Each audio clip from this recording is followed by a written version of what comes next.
And good evening, everyone. Today is the demo day of Ada Lovelace Hackathon, which was a week-long hackathon and started a week ago. So we have got 10 teams of teenagers presenting their products today. 130 applications have been received during this year's Ada Lovelace Hackathon. 23 teams have been competing, and top 10 teams are here with us today. They're tuning in from as far as Syria, Kazakhstan, Kenya, across the UK, Europe, and even from the US. And we're absolutely delighted today. We're being joined by the most incredible judges from the industry. But before I introduce you to the judges, I will be sharing a quick trailer just to show you what really has been happening. And the trailer really doesn't give the event the justice, but hopefully the pitches that you will hear today will give you an understanding of what teenagers have been up to and what has really been happening during this incredible week.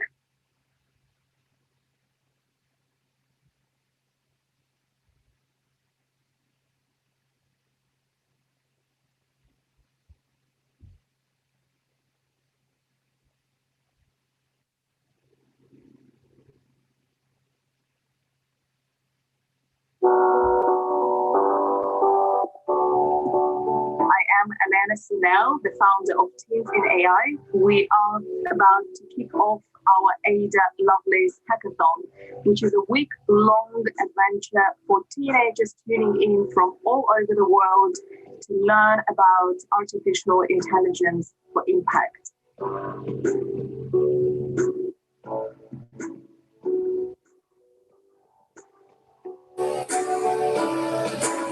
Ada Lovelace, I mean, what a Victorian rock star of computer science. Just amazing.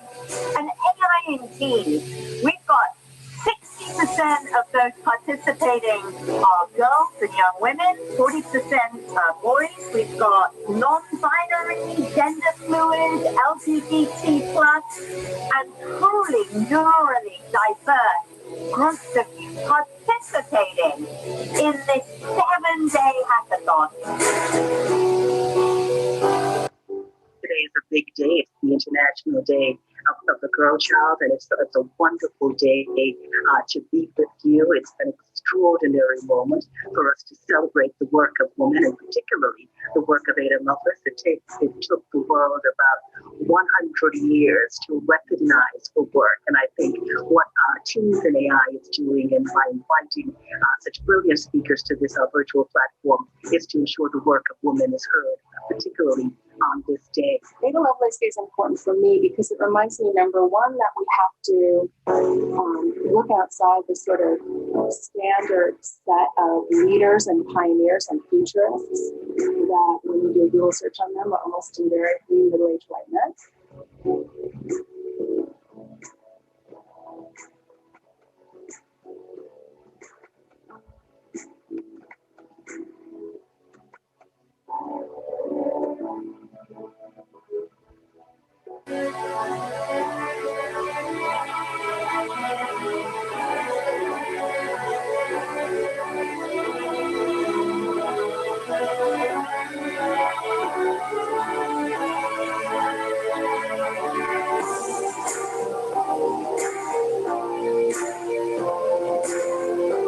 Every great dream begins with a dreamer. Always remember that you have within you the strength, the patience, and the passion to reach for the stars and change the world.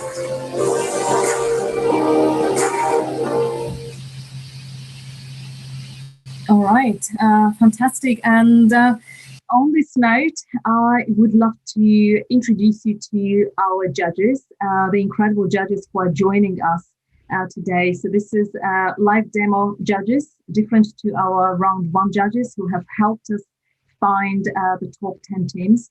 So judges, as you know, teenagers have worked very hard for the whole week, and they were learning not only about Python and data science, they were also learning about AI ethics. They have started the entire process with human-centered design because we really wanted them to understand the problem first before tackling this. So most of the teenagers were complete beginners. They have never been through this process before. So it was very interesting to see how diverse teams from so many different parts of the world sometimes had to work across different time zones to identify the problems they were all really passionate about, and then find the kind of solutions they felt were appropriate. Very, very excited that we've had Quantum Black support this event from the very start.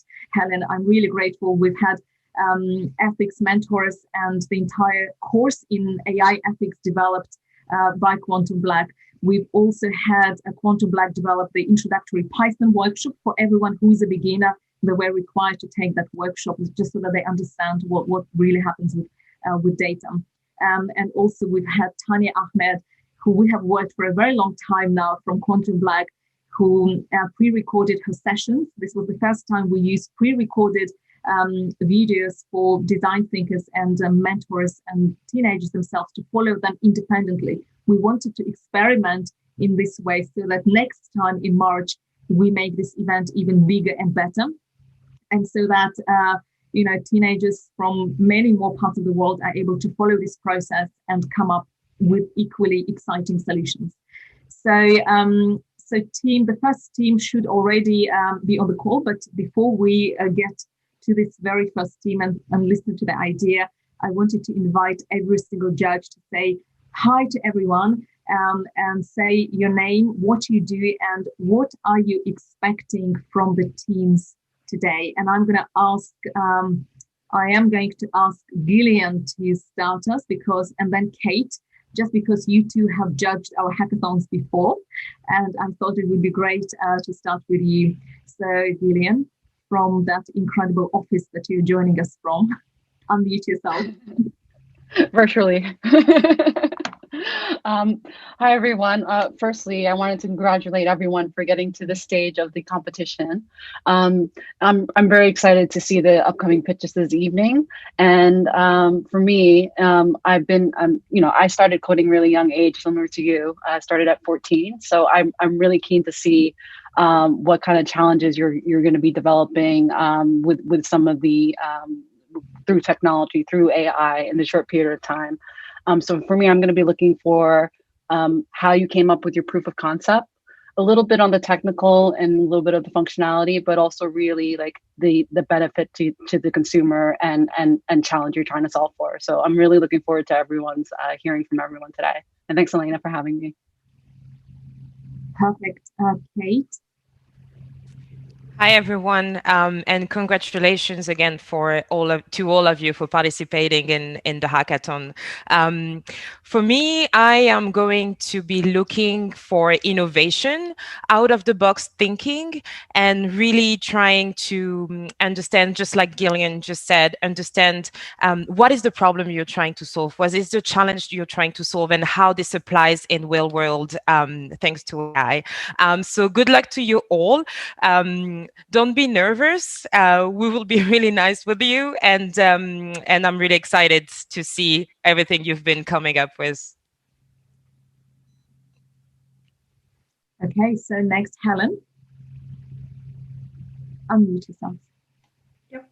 Hello, everyone. I'm Helen, and I'm the Global Head of People for Quantum Black. My own daughter is a regular participant in these hackathons, not this one, I stress. So I've seen all the blood, sweat and tears that goes into reaching the final. And so well done, all of you. You're all winners for getting to this stage. I know it's a lot of hard work. I'm really excited to see what you have all learned this evening. Many of my colleagues have been helping deliver various masterclasses and mentoring during this hackathon process. So I'm really keen to understand how well you're all using design thinking, how you're all thinking about ethics, and of course, how your coding skills have improved as well. So really looking forward to see the brilliant ideas I know you will have come up with, and as I said, in particular, what you have all learned, which is the main point of all this. Thank you. Fantastic. So I have Nishi in front of me. Nishi? Hi everyone. It's amazing that you guys have got to this stage. So again, well done from me. I think it's absolutely brilliant. I look after all the young people's programs that Sky delivers to young people across the UK, Europe, and one of those programs is Women in Tech Scholars. So I'm very closely working with 5 incredible women that have broken barriers in their fields and doing some amazing stuff.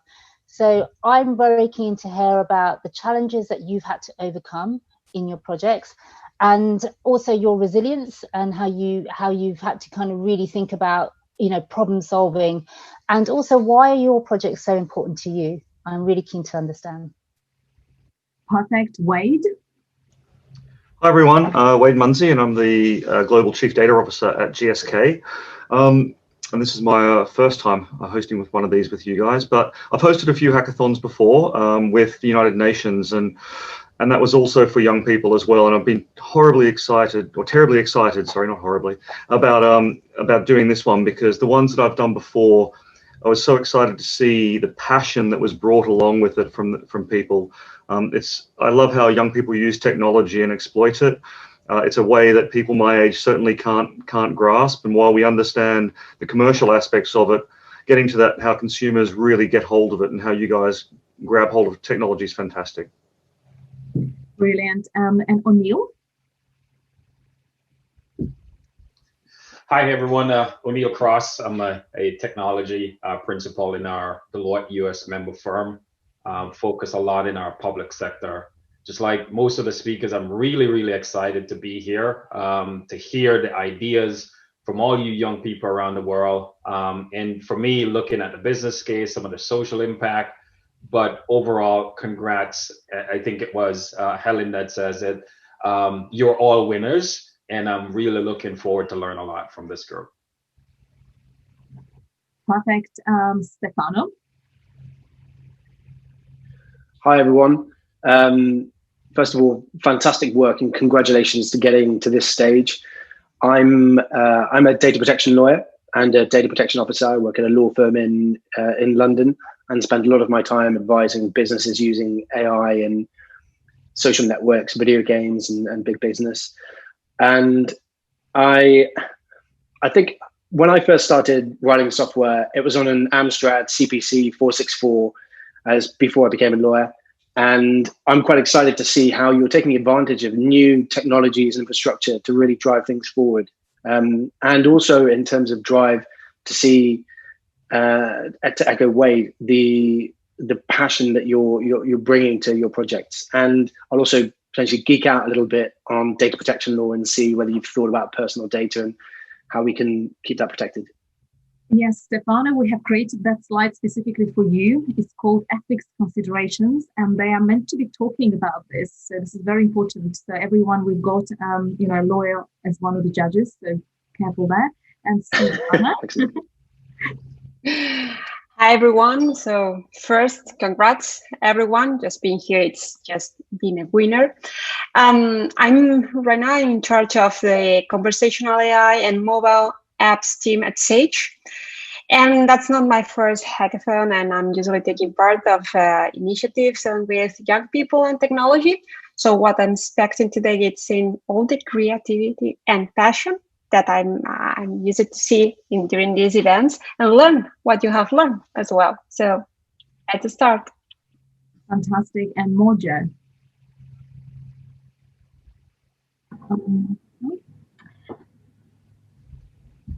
Can you see me? We can hear you. We cannot see you. Oh, hang on. Hi, I'm Mojo, and I'm a journalist for ITV News. At the moment, I'm a presenter on The Rundown, which is our news service aimed at teenagers. I want to say congratulations to everyone. I'm really excited to hear all your pitches, and I'm really interested to hear about the problems you're trying to solve and the benefit to the consumer.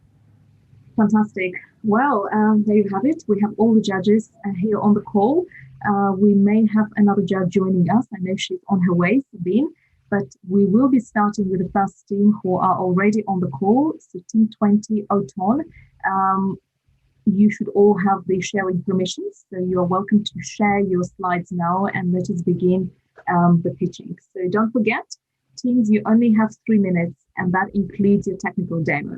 And in 3 minutes, we will be asking you questions. The judges will have a couple of questions to ask you further, and in total, you will be on air for 5 minutes. So over to you, Almaz. Yeah, hello. Okay, so hello everyone. This is the Autumn team, and our main challenge is forest fires. We have chosen this topic because nowadays there is a massive problem of global warming, and that is why the count of wildfires are constantly increasing. This leads to loss of biodiversity and major economic decline. For example, as you can see on the graph, in the past 4 years in Kazakhstan, more than 2,000 forest fires were registered. This also leads to a high level of CO2 in the atmosphere. For instance, last year, 260 hectares of forest in the city of Semey was burned down, and about 78 million tenge was spent to put out a fire.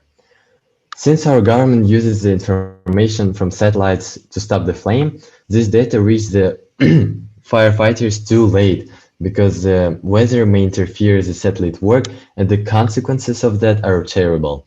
More than that, by the time firefighters approach the fire, half of the forest might be already burned down.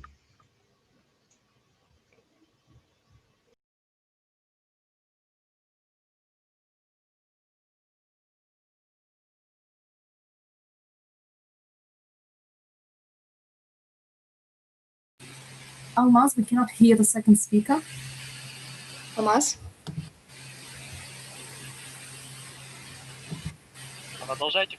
Yes. 1 second, please. You may want to take over and speak about that slide if your colleague is struggling to tune in, okay? We are now want to talk about business model. To implement our project, we need funding since we are a non-profit organization. We rely on various sources of income and sponsorships, and that funding can come from our key partners such as investors and corporations who are interested in our project. Our consumers will be the Ministry of Emergency Situation of the Republic of Kazakhstan, forestry and environmental organizations since they are responsible for tracking fire. Early detection system help them reduce the cost of damage by saving time. Since our cameras are located in public places, they can accidentally record someone's personal data. We take responsibility for ourselves that this data will not be published anywhere. Our ethical values include privacy, respect, responsibility, trust, and safety. Our camera system don't harm any animals. Features of the project include such several steps and constant improvement of our system.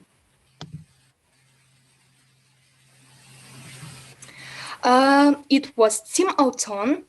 Also, we want to express our gratitude to every mentor, moderator, and organizer.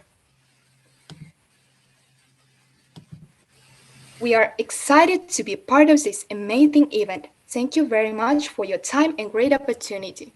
If Almaz can join. Okay, great. All right, I know there was a slight issue during the pitch, but I'm sure the judges will have a chance to ask you more questions about the product. So judges, who has got a question, the first question?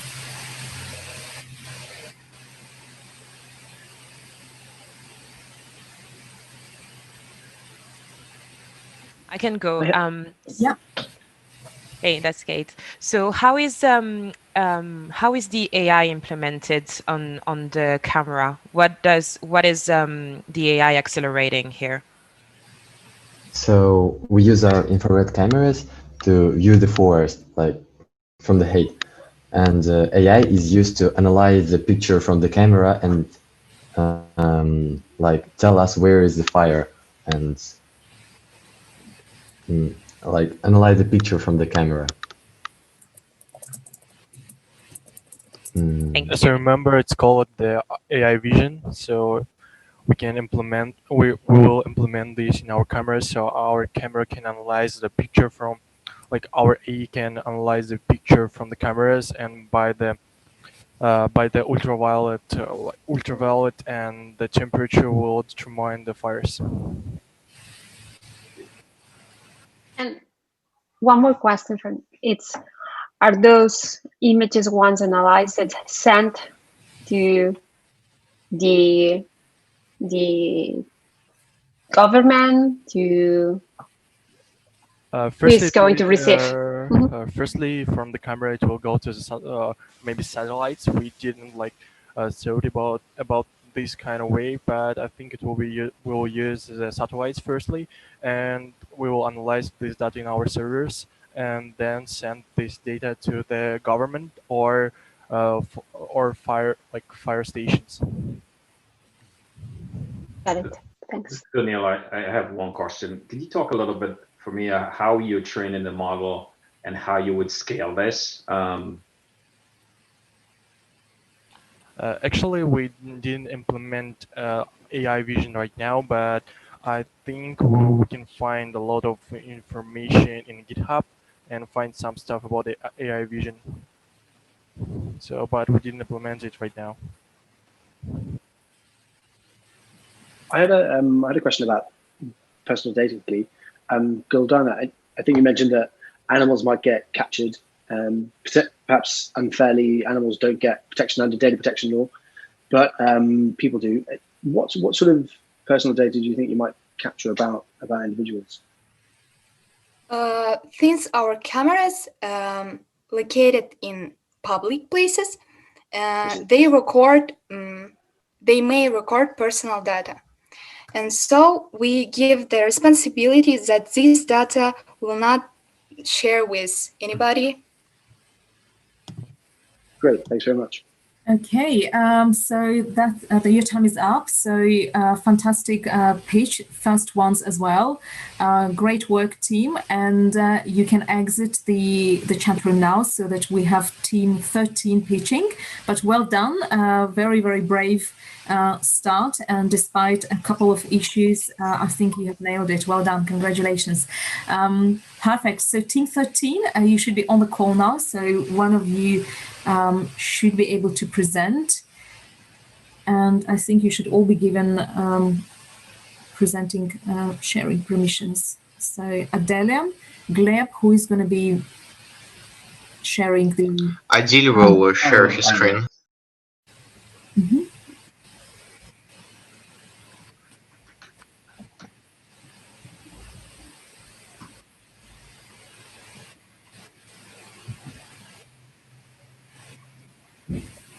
All right.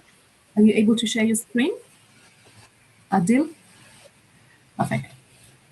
Yes. Can you see it? Yes, we can see the screen. Go ahead. Well, our main goal is to identify depression in teenagers' social network. So we are Team 13 from Kazakhstan. Here you can see our beautiful faces. And why did we choose this problem? Because we have very bad suicide case in Kazakhstan, as you can see on these diagrams. We have very high suicide ratings. Kazakhstan is on the third place in suicide among teenagers, and about 118 teenagers committed the suicide during the year of 2019, and maybe more committed it this year. One of the main problem is too late, because if we can detect it, so we can stop suicide, and our program can give a solution. And I want to tell you some reasons of committing suicide. For example, relationship problems in school, family, or loss of a dear person, and etc.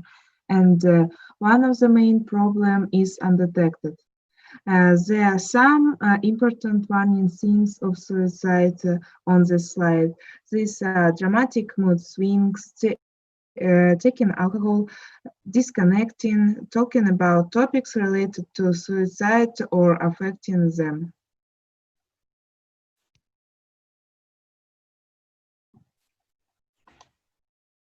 Adil?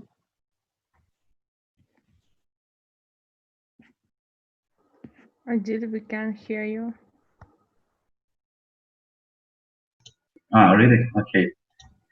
Our program is designed to early identification of mental health problem. Program will identify suicide warning sites by analyzing personal behavior. So let me show you our. So first of all, user presses start button and bot sends description. Then user needs to register. User needs to write name, surname, account, and email address. After that, user needs to verify his or her email by a code which program will send to email. To verify, user just needs to type a code. After that, the bot will add him to a database in order to remember user. If user types check account, program starts to load information from Instagram page, as you can see, and AI starts to analyze all images and posts, and after that it returns verdict and bot sends it to user. For example, here we can see please ask about his or her problems. Here's many screenshots from our program. We pay a lot of attention to our security of our users' data storage. We also developed a user agreement and created an ethics model that reflects our core values. We work on complete safety of our users' data as well as compliance with all moral and legal standards. The project will be funded by government, Instagram, charities, schools, and donations from business. Government wants to reduce mental health issues amongst teenagers. Instagram wants being seen as giving back value to its users as part of corporate social responsibility. Instagram is ensuring its customers that there is early warning signs in place for teenage users.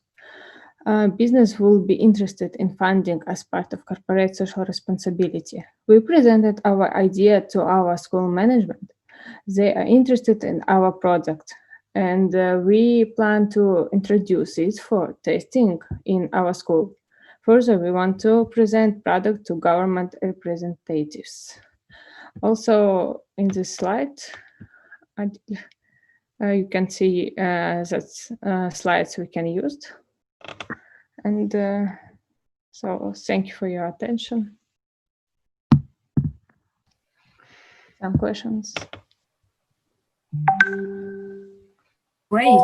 Judges, who has got the questions for this team?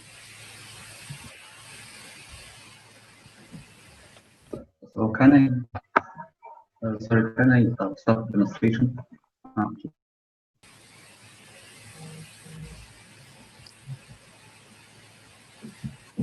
I had one question about the sort of analysis that you talk about. So what information would you be thinking about analyzing?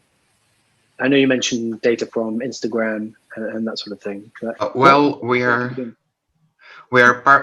parsing photos and text from posts on Instagram.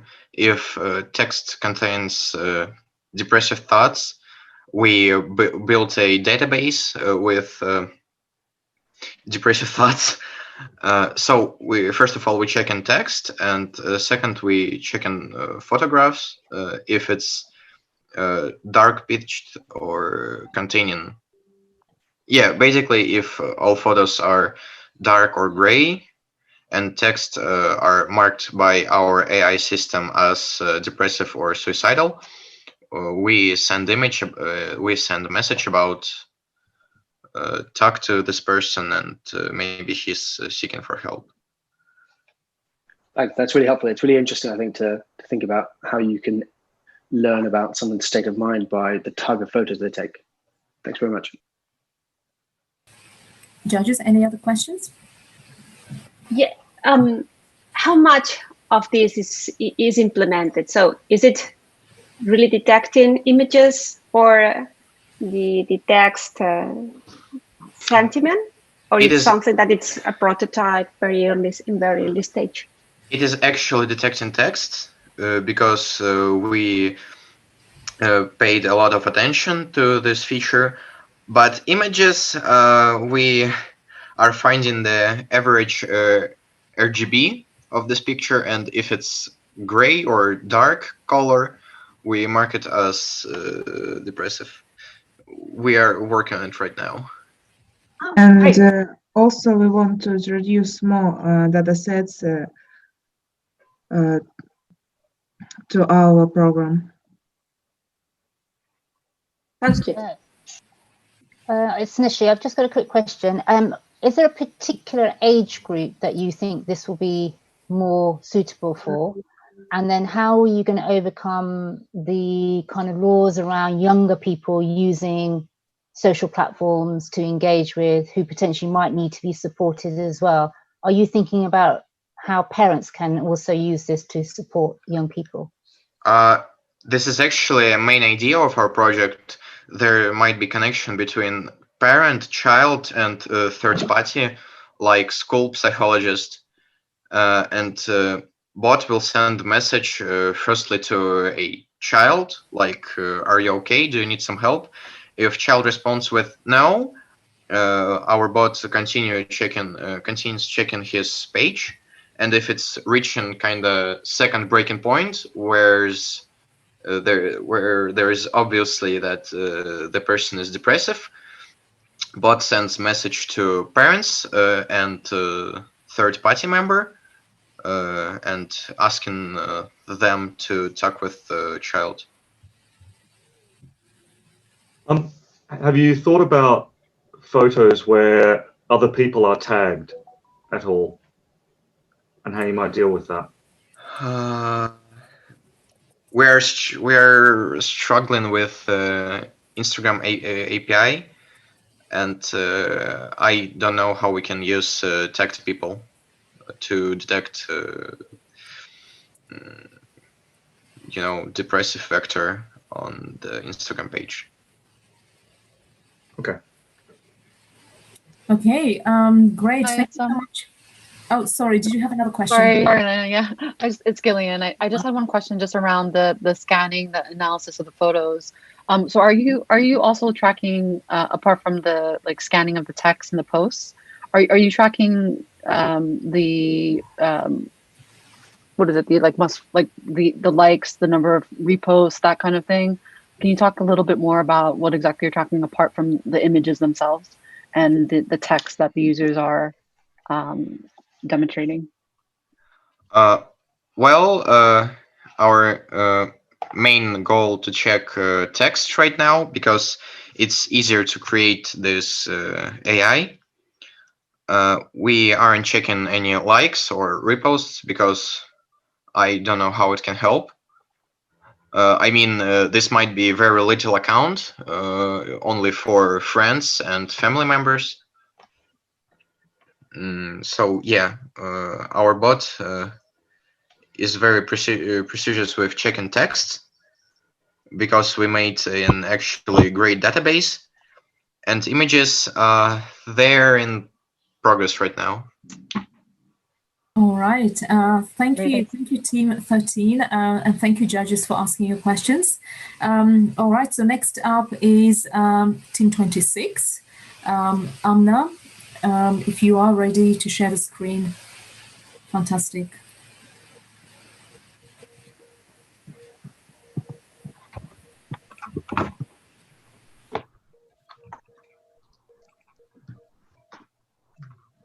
Go for it.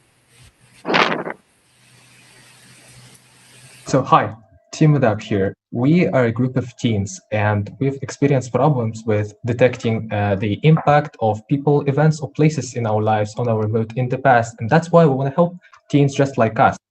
So the analysis of 170 responses to our survey shows that not being able to identify that influence strongly correlates with such factors as having mood swings or being in abusive relationships. So the problem needs an urgent solution right now, because it leads to mood swings and unawareness about your own feelings, which is further exacerbated by the COVID situation now.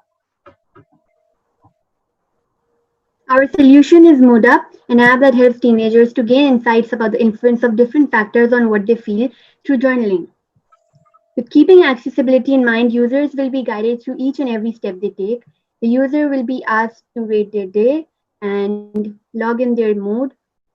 To be more precise, they will also be given a set of moods that they can choose from, so that they can get detailed statistics to organize their thoughts. With the help of AI, we will analyze the notes added by the user, and the user will be given results that identify the influence of individuals, events, and locations based on their writing. Users will also be able to rate their sleep and also set goals for themselves. To get a better understanding of their mental health, personalized advice will be generated. Based on keyword selection, users will also get personalized resources that they can refer to. So the main novel approach is here. Users take notes and choose the mood of the day, and the algorithm based on Spacy, a natural language processing library for Python, analyzes their words and classifies them into categories such as people, places, or events, assigns them appropriate weightings, and gives you personalized advice based on their exact influence on your mood. We have a lot of competition, but what makes us unique is that we are using NLP to analyze your writing and give you personalized advice. And the survey shows that more than 70% of our audience is more than willing to use our app. Our AI algorithm's backend engine will have manual and auto training, so we decrease the risk of mistakes. Our business model revolves around our Muda Premium. Our key partners are health professionals, consultancies, and investors. Our target market is made up for teens. With 24/7 customer support and special offers, we will build lasting customer relationships, etc.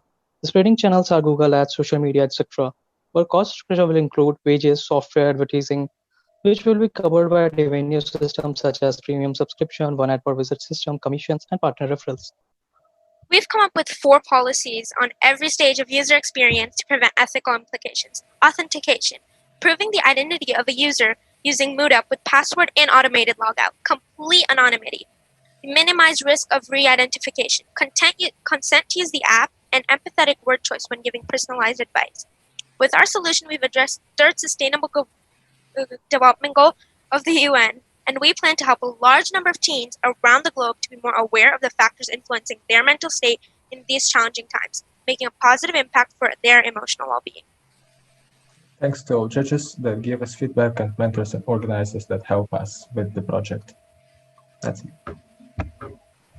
Great. Fantastic, judges. Questions from the judges, please. Stefano, I hope you also felt pleased with all the ethics slides. This was by far the most detailed one I have seen. I did, absolutely, and I think that's important in this context. Yes. I know, Venya, you spoke about anonymity and that sort of thing here, but clearly at the same time, we're taking down information about we're taking their journal, their diary. This is some of the most sensitive personal information that any of us have. So I wonder what sort of steps you might take to protect that when you collect it. First of all, what our app basically does is we take keywords, like maybe some words that we have found that indicate depression. And like Amna said in her prototype video, the demo, we have keyword referencing, and that is what we're going to use. And if we share to, and even when you're making your name, you don't even have to make your user actual name. You can make a nickname. Like if I were to make a nickname, I would just write V or T or whatever. But, yeah, same here. So anonymity, it's like we just don't want them to feel insecure. That's why we have consent. We also, and in the demo we have consent. We have everything. And when we share your data, let's say we're sharing with the UN, because it's really important because teens are suffering from depression the most right now. Especially me being I just turned a teen this year, I'm 13. So I think it's really important, especially with me going into 8th grade and everything. It kind of gets onto you at a point, like high school, college, what will you do with your life? And sometimes there needs to be something that you can be anonymous, but will help you recognize we are not offering a diagnosis. Believe me, that's what doctors are for. And that's why in Muda Premium, we will connect you to health professionals. So it's never a diagnosis. When we were watching the workshops that Teens in AI provided for us, the most important thing that I learned for myself in one of the workshops was that AI will never replace doctors, and that's what we aim to do. We don't want to replace our doctors. I'm really sorry to interrupt, but I think you've answered to all the questions by the judges, not just the specific one. So maybe judges have other questions. We cannot pitch the second time, so you've already had your opportunity to pitch. And so the judges, do you have any other questions? Has this question been answered? I was curious about, you mentioned that you would be giving advice based on what you're seeing going into the app. What are you going to use as the source for that advice? How are you going to make sure it's appropriate for the audience? So this yeah, go question ahead, is like twofold. Firstly, what data will the advice based on? That's like the AI part where we extract keywords and make inferences from that. And the second one is the form of advice, or like to which words do we use? And for this purpose, we'll be consulting maybe with school psychologists or people who work with teenagers to know what expressions are good for them, which what like words are just no to use. So like trying to be empathetic as possible, not pressuring or just assuming anything, just informing them about it in the most like considerate way possible.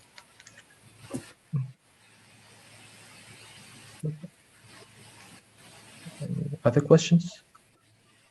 All right, so there are no more questions from the judges. Fantastic. Thank you so much, Team 26. Thank you. You can. Elena, sorry, I was on mute. Gillian here. It's not really a question, but just an overall comment. So I think, you know, with what we've seen with this particular project, I think just kudos to all of you for achieving this virtually. I think, you know, from my standpoint of having been a developer early days in design, I do see like that full end-to-end thought process that has happened with this team. So I just wanted to thank you guys on that. I know we're kind of short on time, but just congratulations on that. Really good work. Thanks, Gillian. Appreciate that. Hey, great, fantastic.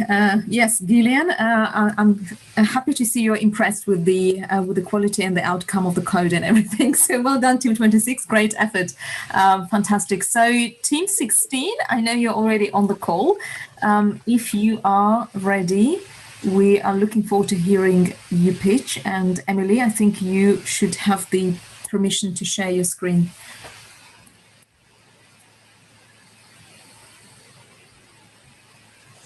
Yes, I hope you can see my screen now.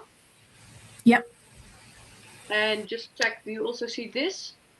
Another screen now? Yep. Right, then great. Just before the pitch starts, can anybody hear me? Is my microphone working? Yeah, I hear you. We can. And can you hear me too? We can hear everyone. Okay. Well done. Okay, let's start. Today, there were around 5,000 new COVID-19 cases in Romania. Without a track and trace app, this number will only increase. The uncertainty over people's safety has led to misinformation about public health and has negatively impacted the mental health of those in self-isolation. With our app, COVID Go, we aim to empower people in Romania to stay safe, stay informed, and stay connected through the COVID-19 pandemic. And here is our team. With our app, we will use AI to map and predict COVID cases, connect the wider community through forums and support groups, and tackle fake news related to COVID-19. To ensure that our app is easy to use as possible, we have employed an intuitive user face with lots of graphics. It will be showcased in the next video. On the dashboard, the user can access the app's features, such as the heat map, recommendations on safety measures, facts to dispel fake news, links to the wider community including discussion forums and access to local services. Through the settings, the user can turn on Bluetooth for contact tracing and alert if they have tested positive. And this is the app that we developed. So this is our app prototype. The heat map shows the user which areas are most populated and to avoid the red ones to minimize the risk of catching COVID. And the forecast shows predicted COVID cases using our AI by the user's county code. With no account needed for our app, no data gets stored on our servers. And because all forum posts are made anonymous and by including a flagging systems, users can report inappropriate posts. Let's talk about the AI part of our app. We use the public available dataset with the previous number of COVID cases and trained a recurrent neural network to predict the future number of cases for each region. We will use the predicted number to notify both the users and the local government about a future possible outbreak. And since our last pitch, we managed to display the AI predictions inside the app by using a custom-made RESTful API hosted on Heroku. The targeted users of our app are Romanian adults between the age of 40 and 60, because this group will benefit the most from our app. We are a non-profit organization, but need money to run the app. Safety is priceless, and therefore our app will be free to use and sponsored through funds and hidden advertisements. We have already sent out some emails to possible funders. There aren't any apps available like this in Romania yet, but we have been able to learn from existing apps that run in other countries with matching features when creating Growth It Go. And our next step is to implement features like Bluetooth contact tracing and publish the app and of course promote it. From there, we can begin the journey to reduce the 5,000 cases to 0. Finally, a big thank you to all our mentors and the organizing team. Brilliant. Thank you so much, team. Are you all from Romania? May I check, Emily? No, I am from the Netherlands, Ely is from the UK, and Dracos and Laura are from Romania. Okay, yeah. I assume this was a Romanian-only team because of the project. Fantastic, right? Judges, do you have any questions? Yeah, I have one. Well, how did you establish or set the audience for this app? So do you know that it's going to work for just people from 40 to 60? They will want to download this app. Have you done any kind of research or something like that? Well, we figured that most older people usually get their information from sites like Facebook and groups like Facebook groups. And we think that if we have a simple to use app that's being promoted by the government, or we have some ads for it, people that don't really know that much about finding the right information can use our app and actually get informed. And also they are the highest risk group in Romania. Yes. I also had a look at the smartphone penetration by age in Romania and found that the age group from 35 to 50 had the most access to smartphones and therefore social media as well, and they would benefit most from the app. Yeah, and we've put out a survey in which we've asked different age groups what their problems are, and this age group had problems we could solve the best with this app or with an app. Awesome, great, thank you. Any other questions from the judges?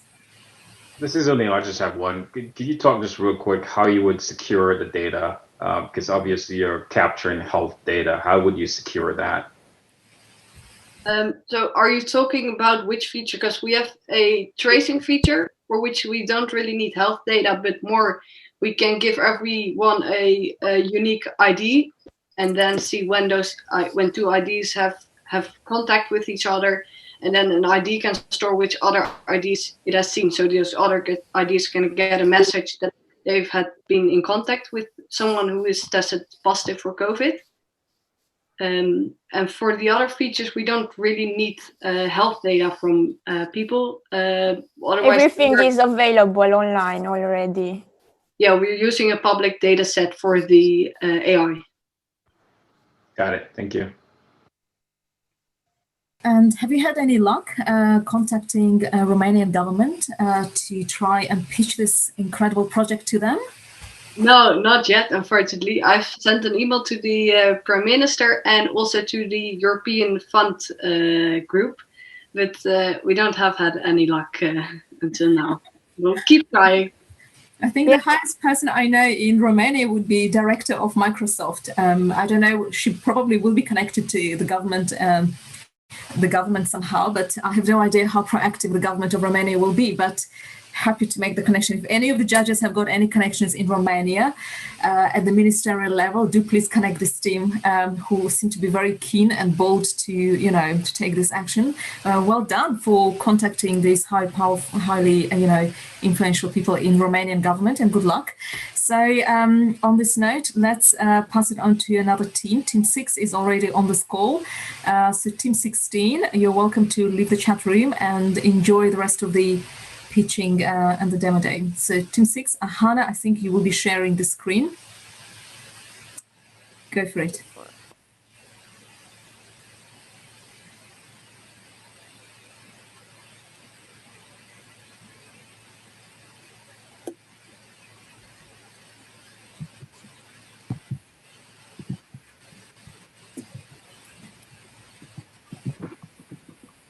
Can you see the screen?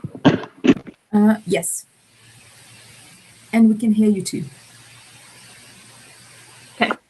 Hi, we are Team Nebulae, and our idea is in need, taking the weight out of waiting times. Can you see the screen? I'm Nandana. I'm Ahana. I'm Victor. I'm Diana. And I'm Sherban. So what exactly is the problem? Here are some statistics that we found while doing some market research. They show the unbelievable amount of time that patients have to spend in waiting rooms and the number of issues that this raises for patients and doctors alike. In certain places in the UK, 30% of people spend more than 4 hours in the waiting room. I know firsthand how big of an issue this is. Since when I was younger, I used to go to A&E all the time and have to wait all night for a doctor to become available. We interviewed a few doctors and patients, and from those interviews, we found out that long waiting times result in backlog and stress for doctors. Since when I was younger, and results in annoyed patients. So we thought, how might we use machine learning to reduce waiting time in hospitals? We help patients by giving allocated time slots and live information on waiting room statuses. We also help doctors and hospitals to avoid backlog by directing patients to the correct waiting rooms. Lastly, we help any users contact the correct helplines by giving them options according to their emergency. Could I please pause you just for a second? Can you please ask your team members to just perhaps mute your mobiles, because somebody is watching this stream on YouTube. Yeah, I think someone was watching the stream. I think that was from you, Shaban. I think that was Shaban. Me, because I've got mine paused. Okay, so if you could all please mute your YouTubes and perhaps start again. I'm happy for you to start again because it was very, very confusing, and the judges. Yeah, it was for us as well. Yeah, it was with us as well. I'm really sorry. Start again, and this time. I'm so sorry. I was watching the stream. I'm so sorry. Now I'm not watching it anymore. Let's start again. It's going to happen in So sorry. Ready? Can we start again? Yeah. Hi, we are Team Nebulae, and our idea is in need, taking the weight out of waiting times. I'm Nandana. I'm Ahana. I'm Victor. I'm Diana. And I'm Sherban. So what exactly is the problem? Here are some statistics that we found while doing some market research. They show the unbelievable amount of time that patients have to spend in waiting rooms and the number of issues that this raises for patients and doctors alike. In certain parts of the UK, patients have to spend more than 4 hours in order to be treated by a doctor. I know firsthand how bad of an issue this is. Since when I was younger, I used to go to A&E all the time, and I would have to wait all night for a doctor to become available. We interviewed a few doctors and patients, and from those interviews, we found out that long waiting times results in backlog and stress for doctors and results in annoyed patients. So we thought, how might we use machine learning to reduce waiting times in hospitals? We help patients to reduce waiting times by giving allocated time slots and live info on waiting room statuses. We also help doctors and hospitals to avoid backlog by directing patients to the correct waiting rooms. We also help users contact the right helplines by giving them options according to their emergency. So this is the front-end demo that we created on Marvel. It would have all the features that our app would hopefully include. So you can find the nearest hospital along with the name, the customer rating, and the estimated waiting time on the map. Then you can book your appointment by clicking on the time, and then you can enter all the information that the hospital would need. You can also see the emergency phone numbers according to your situation, and they can actually call the number for you. Lastly, you can also navigate around the hospital. This results in less patients getting lost, which results in less backlog for doctors. We talked to a bunch of doctors and patients alike, and using their feedback, we edited the prototype accordingly.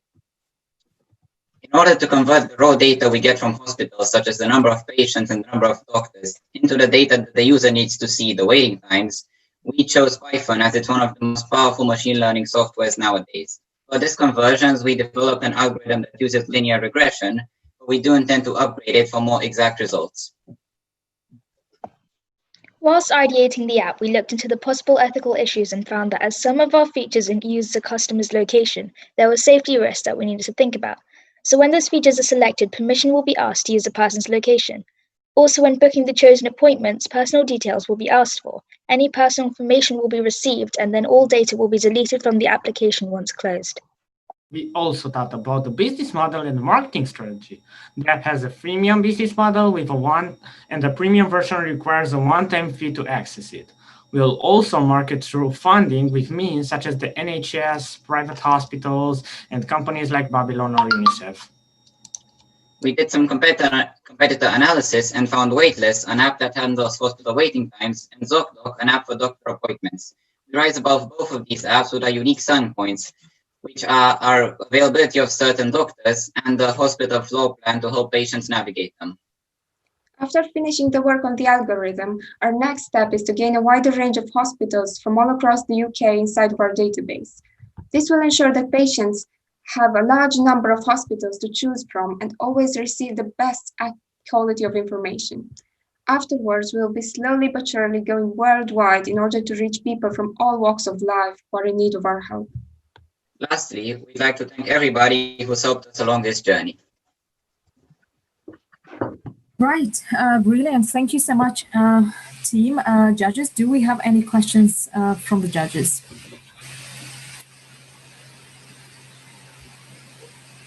Yeah, on the waiting times information, I was just wondering how often it was updated and how you're going to capture it. How often it's updated? Well, the information is being given by like hospitals that have chosen to use that app to give their waiting times. So it would be updated as often as there's a change. So normally, our plan is that we would take their data, like they'd give us the data for different things, like the number of doctors per patient and number of free beds and things like that. And then we put it through our algorithm. So we change it periodically. So if we said, for example, one hospital had like less waiting time than all the others and everyone crowds there, we would make sure to change it quite frequently to make sure that people are evenly spread out. Okay, thank you. Great. Any other questions from the judges? And Hannah, have you had any luck contacting any hospitals to ask them if they will give you any data in the first place? We have tried to contact people from NHS and NHSX. We've talked to a couple of people, mainly about our prototype. We asked about how difficult it was to get hospitals to give data, and we did hear that sometimes it can be quite hard, but most of the time it depends on who you're asking, but most of the time you can get a hospital's data, so we did talk to people. Elena, feel free to put them in touch with me to speak after. I've got some contacts at NHS because I work for a healthcare business, but I've also got one of my principal data scientists, used to be the head of AI at Babylon Health. He's also a medical doctor, so he knows this stuff pretty well. Fantastic. So Hannah, can you please nudge me? I will connect you with Wade and we can take that conversation further. That would be fantastic because that's always a problem, Wade, particularly when it comes to NHS. Brilliant. Any other questions from any judges at all? Hey everyone, it's Gillian. Just a quick question. I was glad to hear that you had some interviewing and some feedback from the doctors that incorporate into your prototype. Just wanted to understand what some of the feedback was. Just in general with the from the medical staff that you've surveyed. So with regards to our like front end prototype, some of it was purely like cosmetic stuff with like the detailing and stuff. We did hear for originally the page where we book the appointments and pick the time slots, we had them all like bunched up in a row, and we heard that a lot of the reason why people tend to do over the phone appointments or go in and make the appointment in person rather than on an app is because it's all bunched up and they find it hard to like pick it and it's not very interactive. So we took in their feedback to try and make it more interactive, spread it out, make it into buttons, and try and make it more clear like that you're actually supposed to tap the button rather than just having them lined up. Okay, Yeah, we got some feedback saying it could be a little more user friendly. Let's say some people who have like arthritis or their hands shake a lot or they don't have like the best coordination, it needs to be a little more big, the icons for them to click on. Amazing. I'm really happy to see you've done so much research and you've really taken human-centered design so so well. So thank you to Tanya Ahmed, who I know will be watching this live, for training you and tutoring you. Brilliant. Okay, so team 6, well done, and thank you so much for this great pitch. We've got team 28 now already on the call, so you're very welcome to leave the chat room, and we will definitely connect you with Wade straight after this competition. Okay, fantastic, well done. So team 28, who will be sharing the screen? I know Solange, I have already upgraded you into co-host.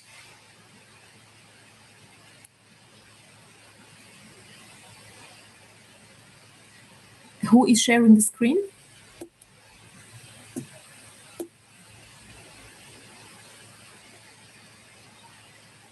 Okay, so Shreyas, I have upgraded you into co-host, so feel free to share the screen and unmute yourselves. So please make sure your phones are in flight mode, or definitely your YouTube is muted so that we don't have any sound interferences during your pitch. Perfect.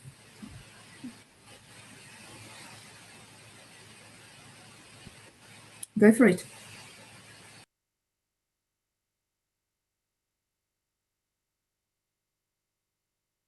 We cannot hear you, so please unmute yourselves.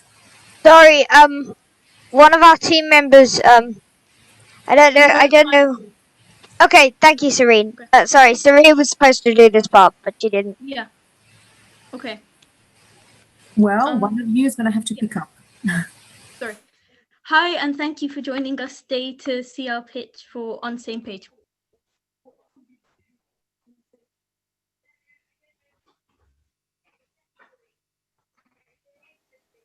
Hi, I'm Shreyas. Hi, I'm Shreyas, and I was the project manager and front-end developer.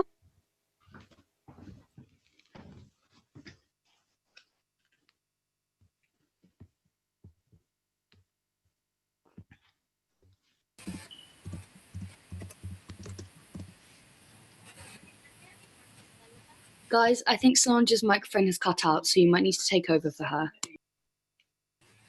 Okay, wait, I'll take over. Okay, good, Serene. Okay. Solange was a back-end developer and the research manager.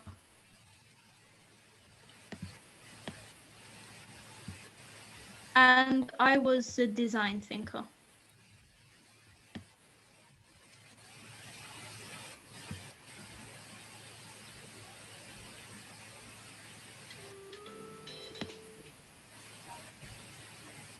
What is On Same Page?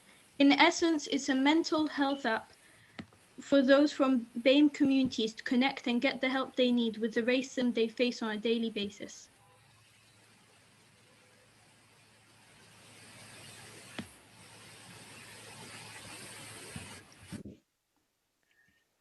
A typical user journey goes like this. The user feels exclusion, searches for a solution, finds our app. They create an account, get motivated, and encourage others to join.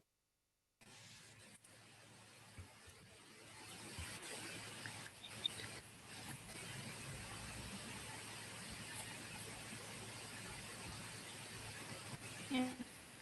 The problem is that BAME people are constantly discriminated against, mistrusted, judged, and stereotyped, and they've been hit the hardest by the COVID-19 pandemic.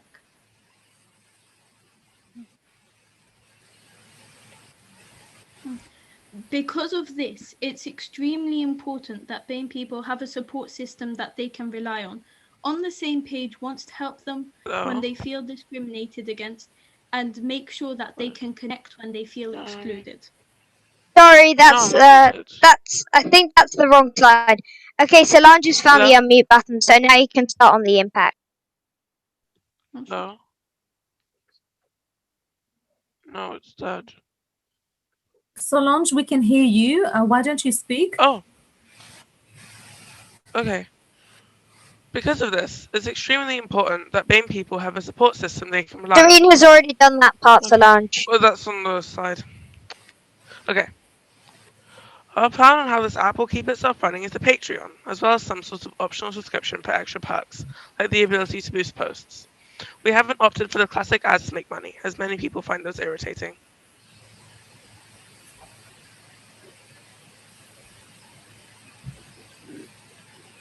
In order to protect people, the members of this forum, who could be considered vulnerable, we would ensure that it is GDP compliant and would possibly have two-step authentication and auto logout features. We would also consider safety features such as hotline calling and using the AI to recommend appropriate help based on user input.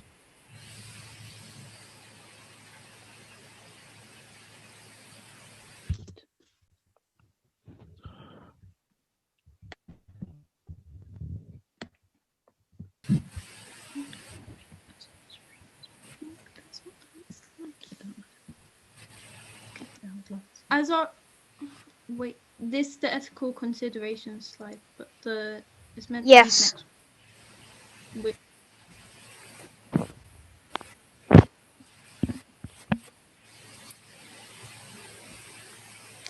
Sorry, Serene, you were going right there. You're going with the right part. All right, next slide.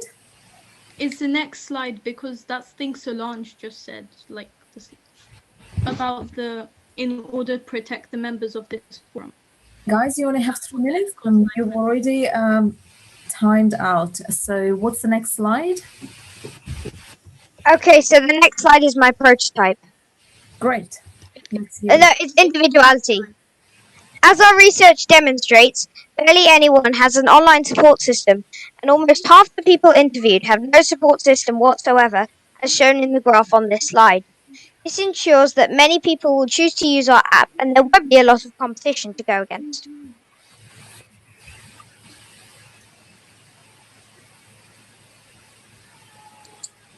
Our prototype contains a chatbot, setting page, and much more helpful tools. The chatbot does simple tasks like, what can you do? And find a meditation video for me, helping ease pain for the user.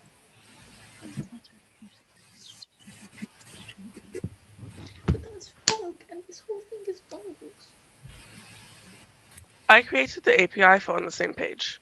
It can create, read, and delete users and messages. It also allows you to react to messages with likes. The final version will contain the ability to moderate, report, and otherwise do things that could help a user in distress. I use libraries like Flask and SQL Alchemy to help me write the API faster. But what I feel is the most important part of what I did is plan the resources and routes to access them. I also implemented prototype security just to show how we could potentially protect data logins and logout with logins and logout features. There is much more I'd love to add in the future, including how a website could talk to the API. If you want to look at the code for yourself, it's on the GitHub linked on Google Sheets.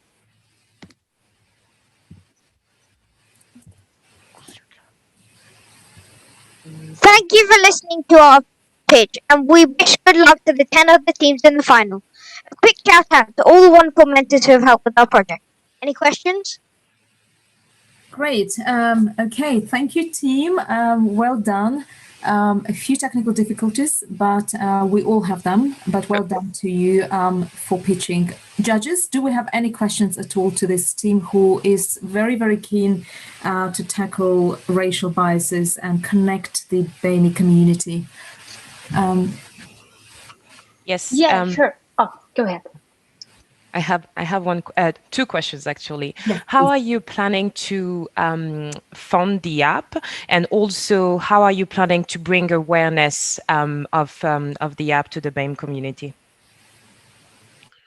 Well, we were thinking of, well, firstly with advertising on popular social medias, and as for funding the project, we've been drafting emails to send out to some companies, as this is not a profitable organization. We've been drafting emails to send out to charities that would help us, and we could work together with them. All right. I think Susana, you had a question. Yeah.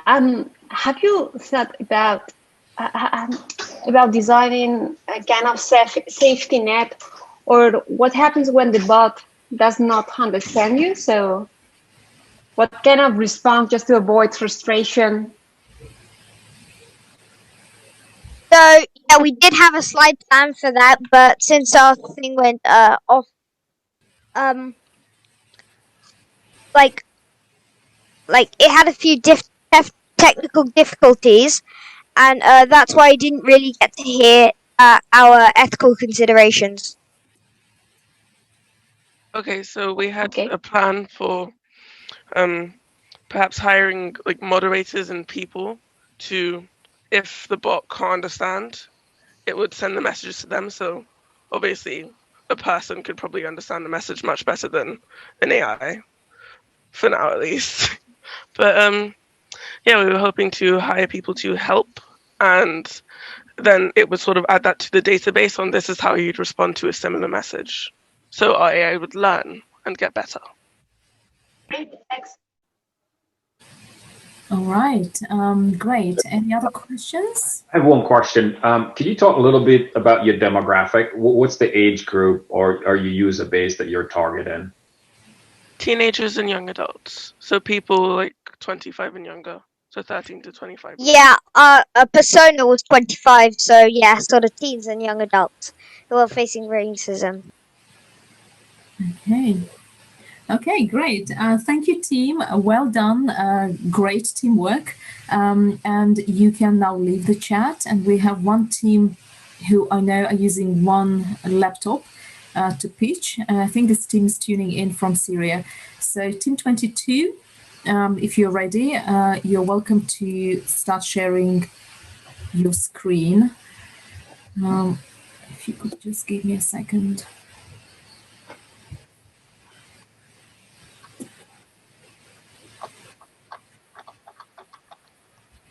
Okay, now you should be able to. So.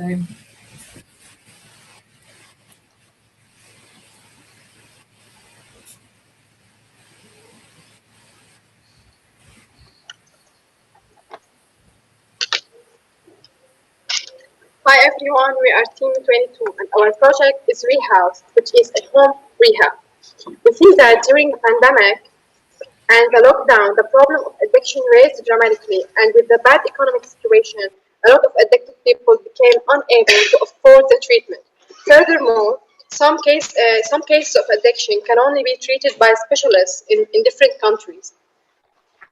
Our solution for this serious problem is a website that uses AI system to classify if someone is addicted or not. And if he is addicted, the AI system will identify the types of addiction he has and connect him to an appropriate specialist. Our survey showed that 89.1% of Syrian people think that addiction is a serious problem in the society. 60% of the Syrian responders think that it's necessary to enable remote addiction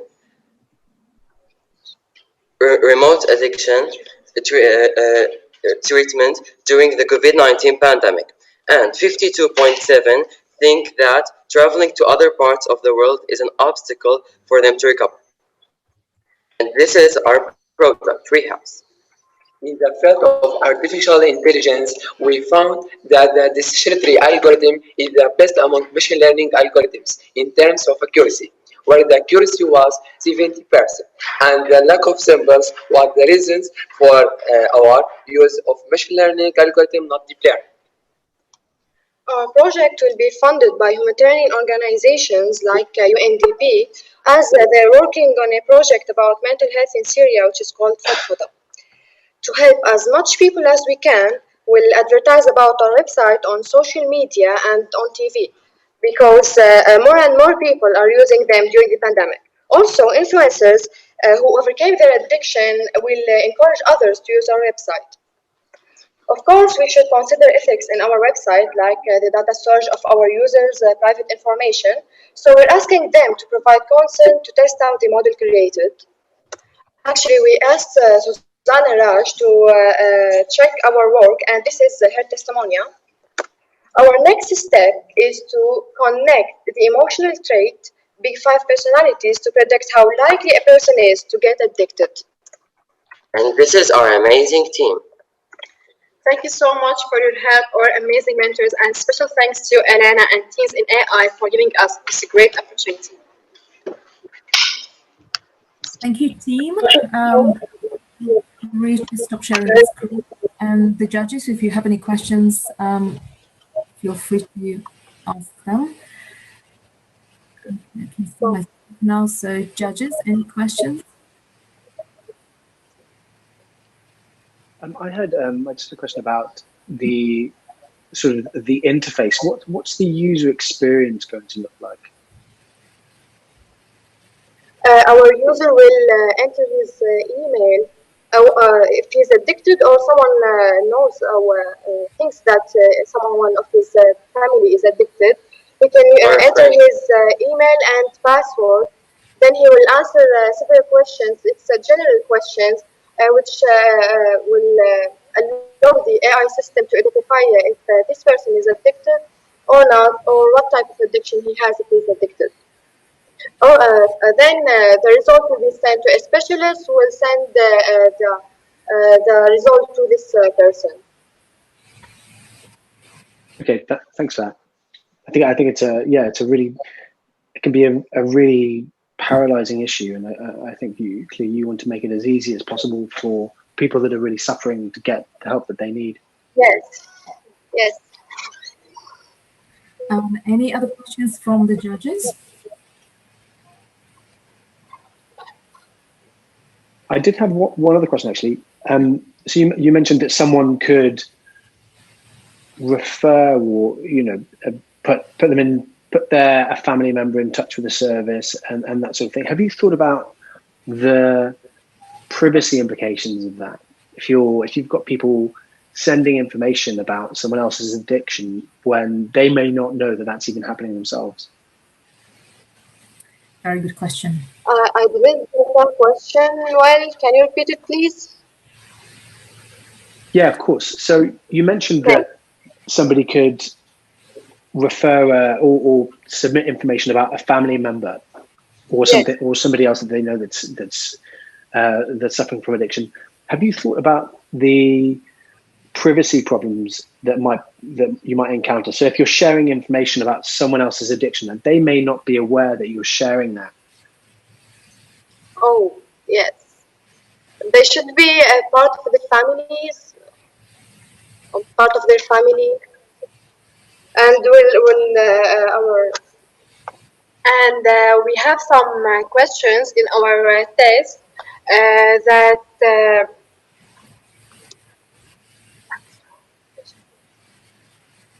Can you? Yeah, it's a tricky issue. It's certainly not something I'd expect you to come up with an answer for on the spot. One suggestion that you might want to think about. Yes. Oh, sorry. Say that again. I didn't hear you. Yeah. So it's a very tricky issue. But one thing you might want to think about is, could you make the first part of the process anonymous and maybe generate some information that the family member can pass on themselves to whoever it is that's worrying about addiction without having to collect information about somebody without them knowing about it, perhaps? The questions are general, yes.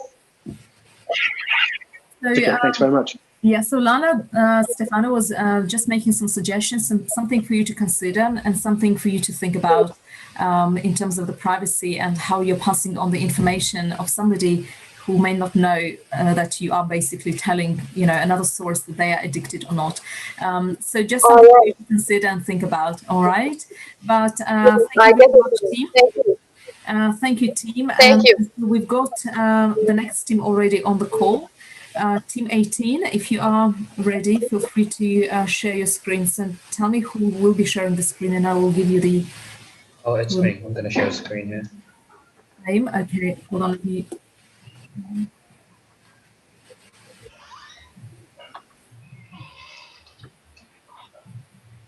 Okay, can you share your screen now? Try this. Perfect. Is it working? Yep. It's loading. Okay. Let me just do this.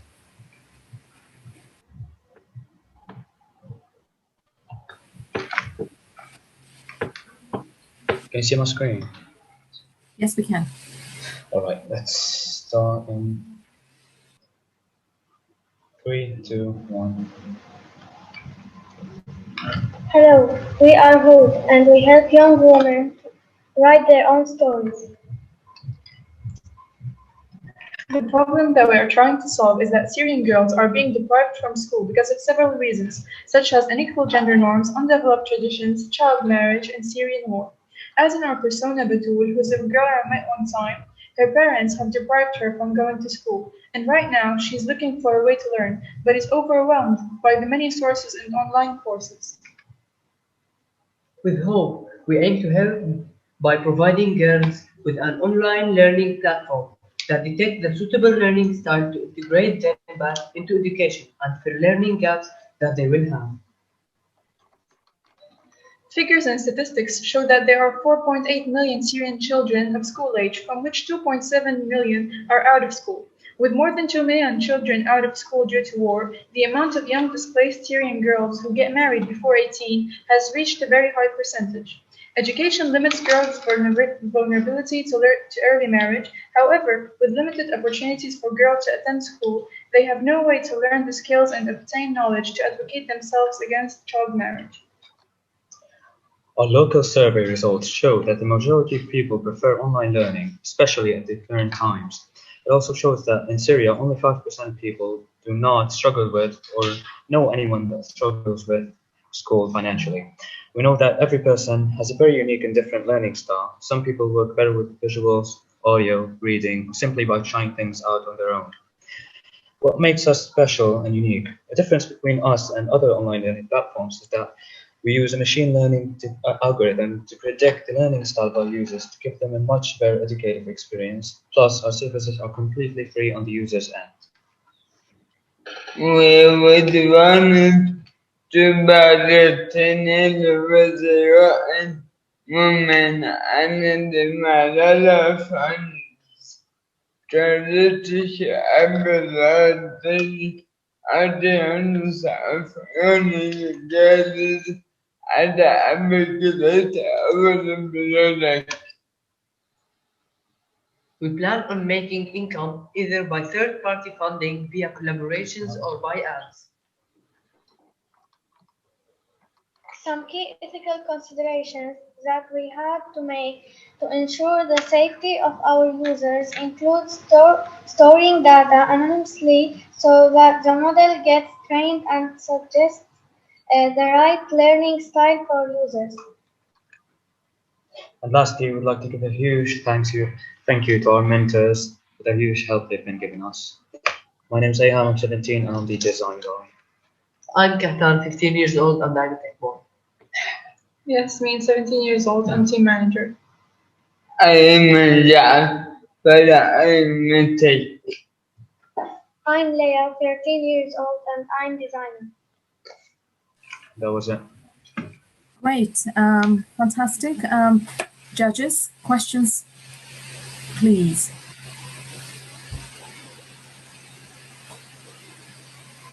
I really love your product and what you're trying to do with this. I think it's a fantastic problem that you're trying to solve. How do you intend to really recruit users for your product, given this is such a distributed population that's kind of hard to contact? How are you going to reach them? Well, one of the channels we can pass our product on is if it ended up being an app, you can use the Play Store. But to reach our core audience, we've decided we can maybe partner up with some organizations like the ones we've mentioned, UN Women and Malala Fund, to hopefully, just let us get our hands on the people that really need this kind of solution. This is O'Neill. I have a question. By the way, great. I love this idea. Can you talk a little bit about sort of how you'd use the AI to sense, say, the learning style of each individual you're on board? Okay, so well, first of all, we've done our own data collection because we couldn't find any data set to kind of that's related to this thing in particular. The user has to answer a few questions. It's just a little survey about, you know, which way they prefer to learn things, either by like looking at diagrams or maybe trying things out on their own. But if you want me to speak more about the technical side, well, I've used an unsupervised clustering algorithm, k-means in particular, to cluster the users into 4 groups, one for each learning style. And well, that's how you classify them. Yeah, appreciate it. Thank you. Thank you. I've just got a question around the syllabus in terms of the content that you want to make available for the learners. Have you given thought around the different type of syllabus that you might want to design, and then how are you going to go about creating that and make it accessible depending on the learning requirements of an individual? You mean like the curriculums? Yeah. Courses. Okay, well, we obviously cannot do that ourselves, so we need a key partner that's either like a big research university that could kind of help us with that, or a specified team or organization. And you know, for each course you need 4 versions, one for each learning style. That's how we're gonna do it. Right. Hey, I had a question, but it was already responded, so I just wanted to say that it's an incredibly good job. So I'm impressed. So well done. Okay, fantastic. Well done, team. This is only connect me with this team. There's another team that's trying to solve something similar. Okay. And I think I probably could connect these 2 teams together. If you could connect me to the team. I can definitely connect to you, O'Neill. I'm noting it down. So I'm going to ask you to, again, nudge me straight after the pitching to help you connect with O'Neill, who will connect you with somebody else, all right? So I have connections, and any other judges, if you feel like there is a team you are willing or able to help, connect them with somebody else who can take this project a bit further, then please let me know and we'll make that connection happen. Fantastic. Well done, team. So we've got team 3, and we only have 2 teams left. So team 3, if you are ready, do share your screen. Who's going to be? Thank you so much. See you. Thank you, Anne. I think I was going to share my screen, please. Okie dokie. So Isabel, I'm just going to upgrade you into co-host.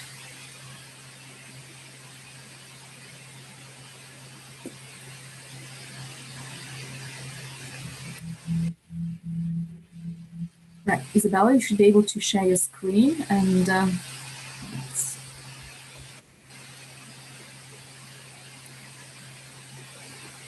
you see that? Yeah, we can definitely see that. Yeah. Hi, we are Team 4. I am Tahu. I'm Isabel.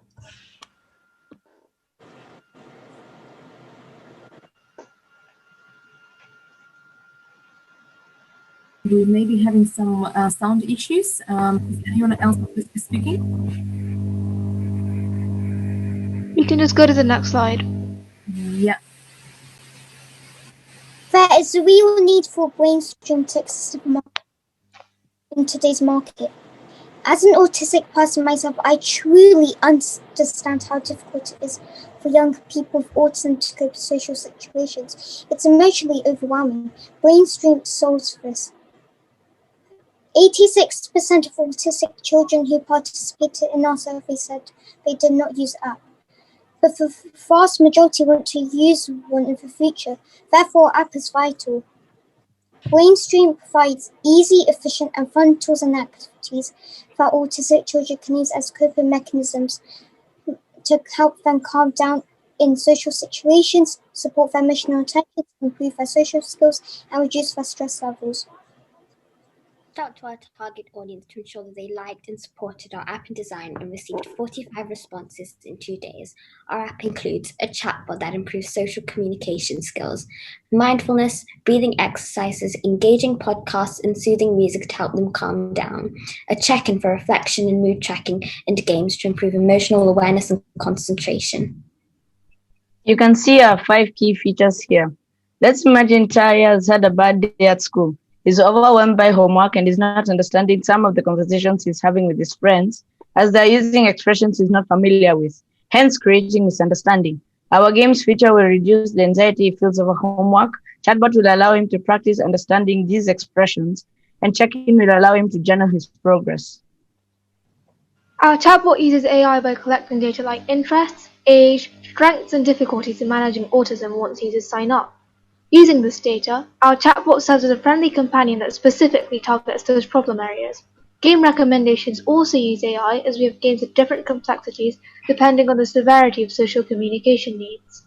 Our project is ethical. The language is empathetic, literal, and easy to follow, mirroring a real conversation. There are 2 key features of protection. The first thing is that to stop addiction, premium parents have email showing their child's screen time.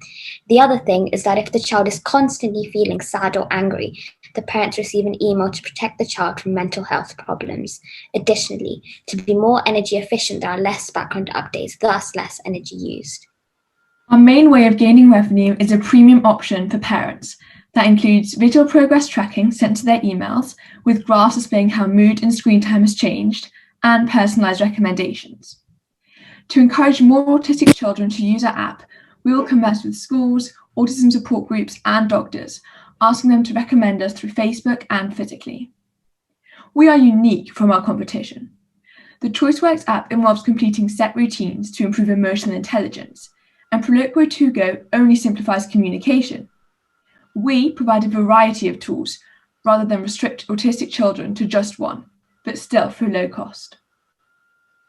Thank you for listening to us. We'd also like to say a huge thank you to our mentors. We are now open for any questions.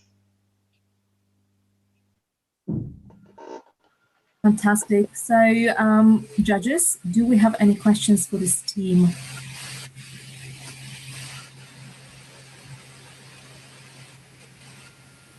I think gamification, using games to help people in this way is it's a really powerful tool, and it's being used across so many different sectors and industries. I was just wondering what sort of games you had in mind. Well, we had a range of games planned. We had, for example, things like a word search, or that there were a range of emojis and you had to kind of guess what the emoji was. So it is aimed for more younger children. They aren't like really hard games or anything. So we are targeting them at around maybe 8-year-olds, roughly, like maybe 6 to 10-year-olds. But yeah, those were some examples of the games that we had.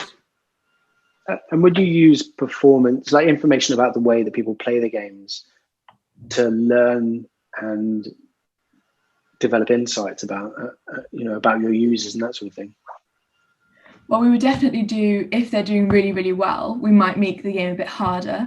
Or if we see that they're finding it particularly hard to, for example, guess the anger emoji, we would help them to maybe think about that a bit more. And that's why, because we've already got AI in our chatbot, but as Hamari mentioned, we're also going to have a bit of AI in our games to make sure that the games are almost personalized for the user, to make sure that it helps them the most that it can. Thanks, that's great. Great. Any other questions? Perfect. Right. Well, team, thank you very much. And last but not least, we have Team 27 tuning in from the US. Neha, if you are ready, do you start sharing your screen? And you guys will be the very last.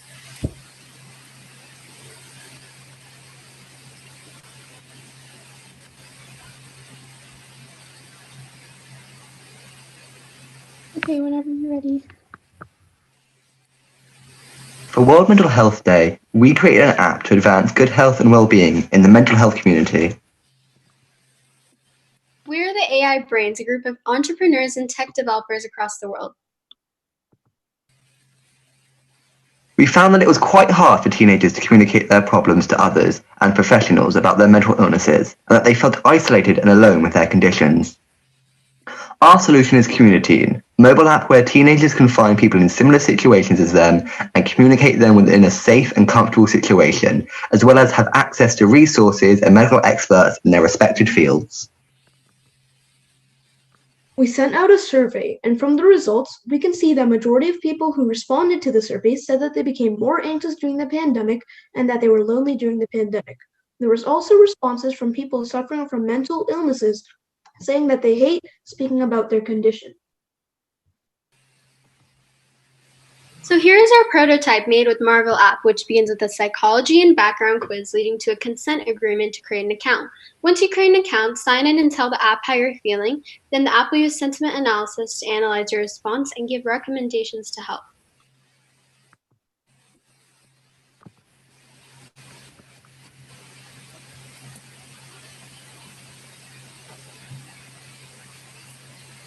Algorithms to do NLP. Technology part of Community has two main components. We use AWS Comprehend, one of Amazon's high-level algorithms to do NLP and understand sentiment on teams' responses. It then gives us percentages. We also use a recommendation algorithm written in Python to suggest a friend to teams. The team who, given a person, has the highest correlation is chosen as his or her match, and they get to chat with each other. So, Ananya has the highest correlation with Isha. We intend to use a similar recommendation system to recommend resources to teams. Technology part of Community. Our data will be protected through a consent form and the survey results are kept private. We use a differential privacy tactic so that we can use a user's information to give them the best experience through the AI algorithms, but prevent their information from being exposed to others. To keep users safe, all users are required to do a thumbprint recognition or give a school ID. In our business plan, the school guidance counselors and nurses are the influencers, the parents are the buyers, and the teens are the users. We'll offer a monthly subscription of 99 cents a month for unlimited access to professional guidance, lifelong friends, and other beneficial mental health exercises. Also, licensing fees would allow us to provide subscriptions to mental health professionals since we are using psychological and mental approved practices. In terms of next steps, we plan to turn our prototype into a reality and we can use our existing model to implement the code. We also need to create a chatbot that monitors and changes the status of the user. Additionally, we need to begin marketing our platform and advertise our product. Thank you for this wonderful opportunity, and we hope you enjoyed our presentation of Community.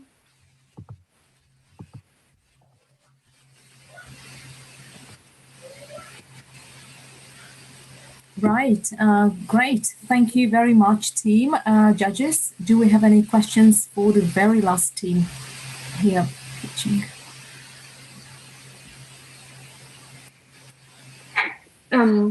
Great work, team. My question is about, have you thought what happens if the chatbot is not able to respond to a question? Do you have any plan B? Not all of the questions have to be answered in order for the algorithm to run. If none of the questions can be answered, then a page with the average answer will show. Okay. Any other questions from the judges? All right, perfect. So that. Sorry, Lena, my mute is just delayed here. Just the question with so I like the product that this team has built. My question was more around the matching element, right? So I understand the use case. Can you talk a little bit about the matching piece? So basically, the sentiment analysis gives the questions with the written response a 1 through 5 rating. And then the rest of the questions are also given that same rating. So then people with similar ratings are matched. Gillian, does that answer your question? Yeah, thank you. Thank you very much, guys. Team, were you all US based, or did you have students in your team from other areas as well? I thought Matthew was UK based or some other country? Yeah, we have a bunch of people from the US and then I'm from the UK. So. Okay, how did it feel, Matthew, working with the US team across time zones? We gave you a real world experience trying to manage your tasks across the different time zones. It was a bit complex at first. Of course, we had to work out when everyone was available, and with school and everything, it was a bit hard. But we formulated like times every day to get together in a Zoom meeting, talk over all the issues, what we've done, and formulate a plan for the next day before the next meeting, so that we could continuously progress without anybody getting left behind or confused. Yes, because I think, if I remember correctly, you were the team lead, so you had to actually manage the whole team across time zones. Well done, team. Okay, so on this note, we are going to do what we usually do, which is I'm going to take the judges to another room. And here with me today, I have a few teenagers who will be creating a panel, and I have no idea what they have got in mind, but I have asked them literally half an hour before the demo day to do something interesting. So I know they will be talking, and this will be an all-female panel, and they will be talking about AI, mental health, youth empowerment. And I know the team is also quite diverse. Andrea is joining us from Romania. She's our Romanian ambassador. And I can see there is Mira from Hopeful Home, domestic violence app. I would love to know how, Mira, you guys are doing, but I'll catch up with you later on. But I know you guys are testing your domestic violence app from the COVID hackathon. So I'm going to leave you all in the hands of this incredible panel, whilst I will take the judges away to deliberate and decide on who will be, the top 3 teams, and we will decide on the prizes as well. So judges, I will be assigning you to another room, and you will be hopefully teleported into this room. So bear with me, it's all work in progress. Catherine, you're coming with us as well, so that you can help.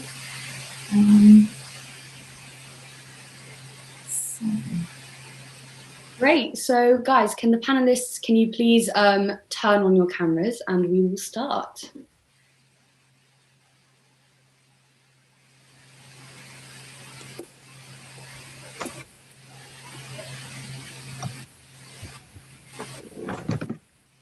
Awesome.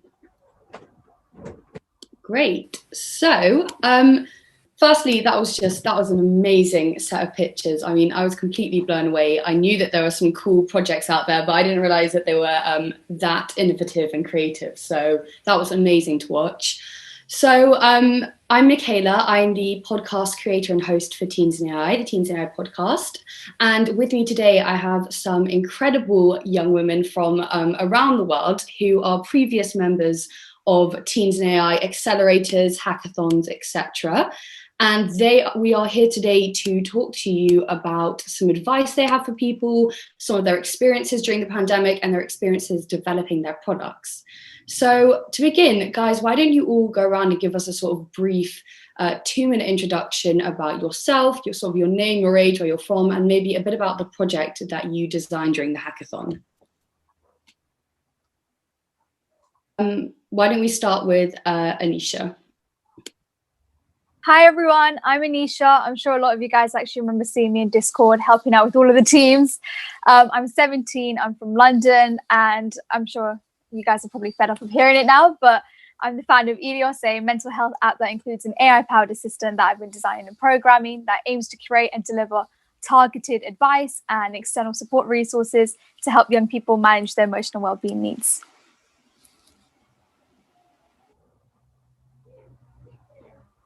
Great. Why don't we go, Andrea? What about you? Andrea. Hi, I'm Andrea. I'm actually from Romania. I'm an ambassador of Teens in AI right now, so that's a quite new thing for me. My winning hackathon was Youth vs. COVID, where I developed with my team an app named All-In. The thing is that we try to solve the online education issues. And we try to make something like to track what people say, like to be an add-on for the Chrome. Great, super interesting. And Hannah, what about you? I'm Hannah, I'm 15 and I'm from London as well. I'm the co-founder of Hopeful Home, which is an app which helps victims of domestic abuse. I was head of UX design and I was a web developer. Amazing. And I can't, my Zoom is being a bit weird, so I can't see who else we have on the call. So someone else just go next. I think we've got 2 more people. I'm Mira, and I was also a co-founder of Hopeful Home with Hannah and Zarinati, and it's an app about domestic violence, and we took part in the Youth versus AI COVID hackathon as well.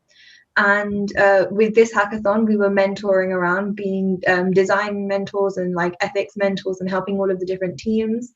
I was really proud to see all of the teams perform today. It was really good, amazing performance, like pictures and everything.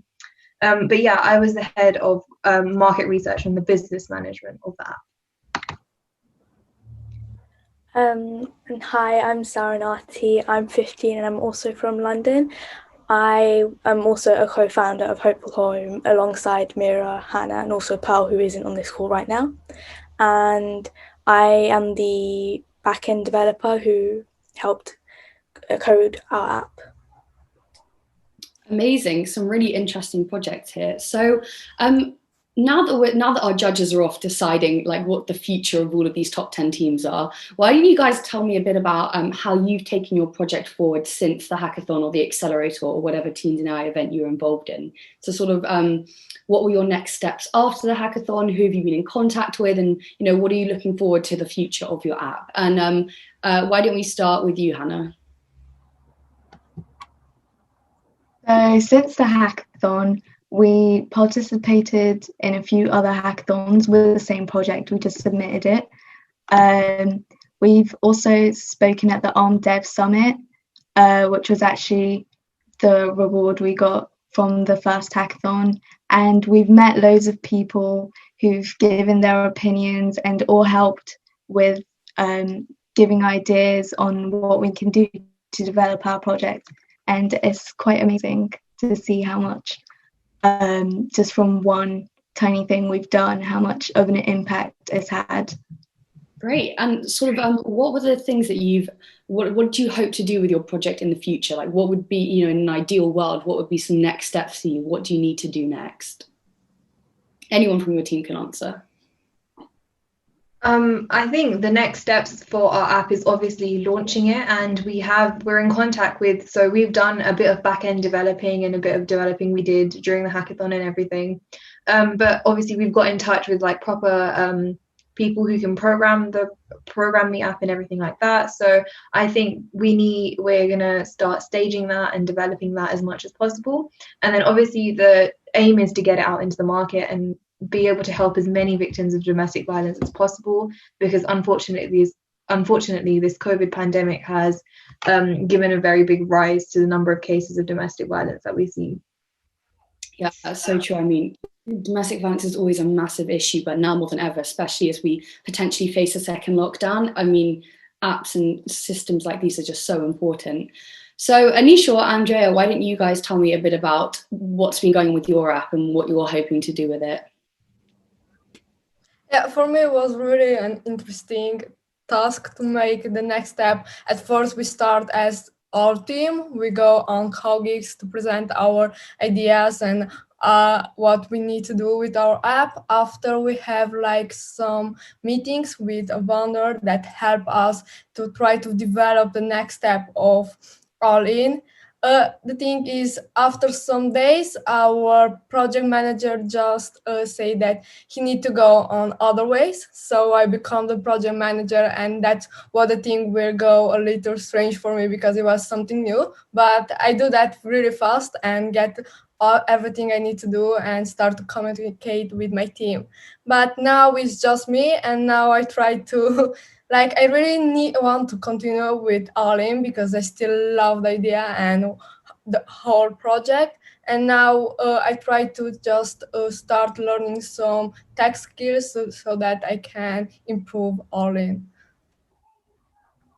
Great. And finally, Anisha, what about you? What's been happening with Elios?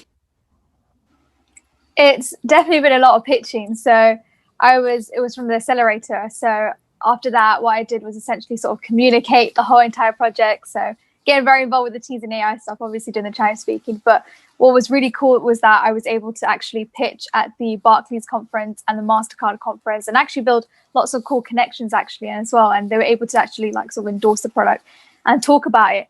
But what was even more amazing was having the NHS actually mentor us. So they're always like regularly checking up on our product, making sure it's really good. And they were able to give us the opportunity to actually test our front end prototype with actual young people who with mental health problems. So that was just really one of the most biggest awesome things for me, because the amount of positive feedback we got was just immense. It was like really a really nice way to actually put things there. So we're still improving our prototype, still doing some of the back end, the front end, because we're always continuously improving it. We have been in talks with the NHS to actually integrate that in their new NHS website for mental health. And at the moment, in November, we'll be properly pitching it, but we're hoping that since we've actually built that really regular relationship with the NHS, it will be funded. But yeah, that is where we are at the moment. And Andrea, I want to pick up on something you said. You said you're trying to develop some tech skills at the moment. And, you know, I'm not a coder myself, but I was always really interested in AI and tech ethics. So one thing I'm wondering from you guys is how important you think it is that young adults learn to code and learn to do all of the technical side of things. I mean, do you think that to get into AI in the tech industry, that's 100% necessary? Are you coders yourself, or do you think you can sort of, there are other roles that you can be involved in? So sorry, it's just Nishi here. I'm actually one of the judges, and sorry, Harvinder, one of you is really sorry to interrupt you. I don't think I'm supposed to be still in your panel session, so I'm really sorry to interrupt you. I don't know if somebody can let me to the other room. I have kind of messaged a couple of so I will message Elena. Guys, why don't you answer the question I posed to you while I'm doing that? Sure. So I do not think that it's really necessary to be a tech person, because I'm not really a tech person. I know some skills, but not something really professional like what we need to do exactly in AI. I think it's really so many things that you can do without to make really the code, like is the project manager that needs to organize all the team, organize all the tasks, and it's the person who make the resources, like make some research and find the data and what we need. And at the same time, I think we need like a person to be just sure about ethical part. That was my first role. Actually, I just start talking with so many ethical persons, so many for legal, digital literacy. And what really means is that you really need to be focused about what you try to solve, right? To really solve a real problem and to be sure that it's for everyone, not just for some people in your area. Like to be have a really big view of everyone in this world. And I think this task is actually so important, probably more important for me than just tech side. Is really important for me just to be so sure that your app is really great and is made for everyone, not just some people. Like what I say actually is like, it's not just about building, but it's about building responsibly. Anisha, what do you think? Yeah, definitely. I completely agree with you. I'm not exactly what you call strongest coder in my group. I was the project lead and manager. So I was the one who was sort of leading the team, making sure everything was organized, making sure the whole project was running smoothly. I was a lot more responsible for the design thinking, actually, making sure that we had this vision there and that this vision was executed properly, because we had to make sure all the resources were there. I was monitoring progress. I was making sure that every team had a role and that they were actually actively involved in the project. So there was a lot of work, definitely. I think a lot of people think it's definitely just the rely on the coder. That's how it works. Completely not. I think without the project lead and management, there is really no direction, you know. Exactly. And it's like you were saying, Andrea, as well, with, you know, when the project lead did actually first leave, it did kind of collapse. And then obviously when you assume the role, it's honestly one of the biggest roles you can have. And to have a project lead and manager to actually be interested in AI and tech, I think is just an amazing thing to really have. But with coding and things like that, it's not obviously a bad skill to learn. I think I was definitely a no coder. Like I could not code at all when I first came to the hackathon. So even though I had done computer science in school, I was just a person like, do not don't show me anything. Just like, don't even show me those words. Like, that's horrible. And now I think actually after the hackathon, I remember it was like, well, you can definitely get into it. And I have been trying to get into it. So I was actually learning how to use, it's not like too long ago, I was trying to figure out how to use Figma, and I was trying to use it with one of my projects actually. So I'm definitely still learning here, just like you, Andrea. So I've kind of figured out how to sort of use Figma and Marvel. So to say that's a big achievement for the front end prototyping. The back end, I'm still it's a bit like don't talk, but I am trying to learn out here. So I think one of the best things about it is everyone's in a learning stage. There is no like sort of everyone knows so much about coding. There's no everyone knows little about coding. I think it's something that you can really learn, and there's so many tools out there to actually learn, really, which is just really amazing, I think. Yeah. Absolutely. And Mira and Hannah, I want to ask you guys, there are so many young people out there who want to get into tech and AI and just don't know how, right? It can seem so intimidating, especially when you're a young adult and maybe computer science isn't offered in your school. And you guys have obviously found your way into the tech world, or at least are starting to get into the tech world. What advice would you give to other young adults who are interested in tech and AI, but maybe don't know how to start getting involved? I mean, you can mention just general advice or maybe some specific resources or articles that have helped you on your way.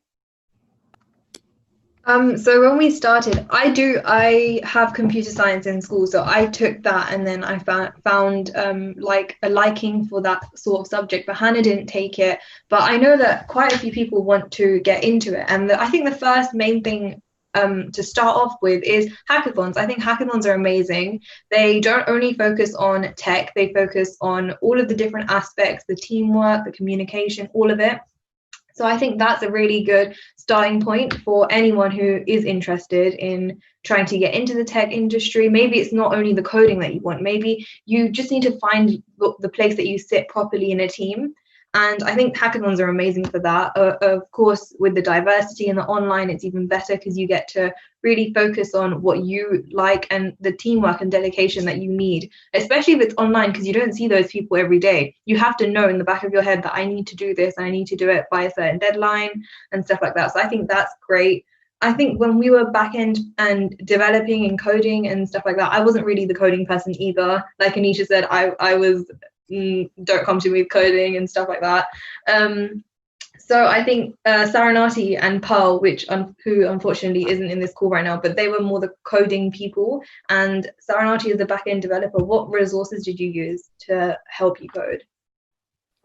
Well, when I first came into the hackathon as well, I actually didn't have much knowledge on different coding softwares, things like that. So when we decided to code, we actually decided to use Swift, which me and Paul both had absolutely no clue about how it works and things like that. So we actually went onto YouTube and Google and just like looked up different tutorials on different ways on how to code what we wanted. We didn't just look at one solution, we looked at multiple different solutions, and then we like picked up different techniques and skills that they were using, and then implemented that into our own app, which I think was a lot better than us being given or like having prior knowledge, I guess, because it made it a lot more interesting in a sense, because we ourselves had to independently go and find resources that could help us achieve the outcome that we wanted.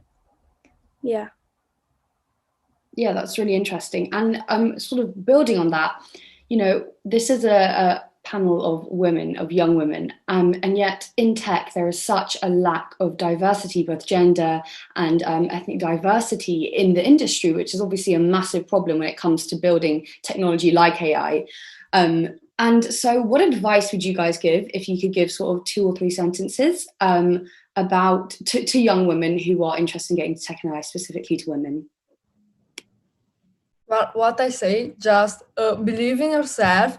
If someone just say that you cannot do that because you're just a woman or something like that, don't listen to them. Really, believe me, you really can do everything in this world if you want. Just go there, keep working, because all women just work.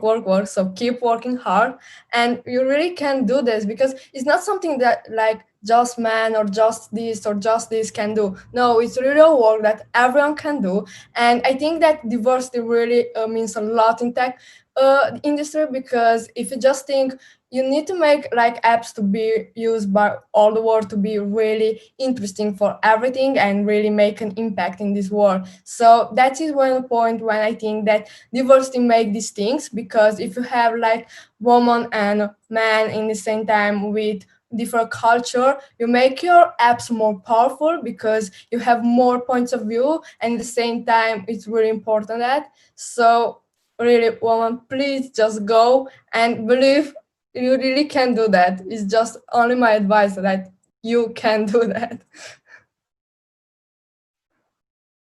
Yeah, 100% reiterate that, you know, and if you're ever feeling intimidated, like we recently, with one of the judges, Kate, an episode of the podcast came out with her today, celebrating and recognizing the importance of Black History Month.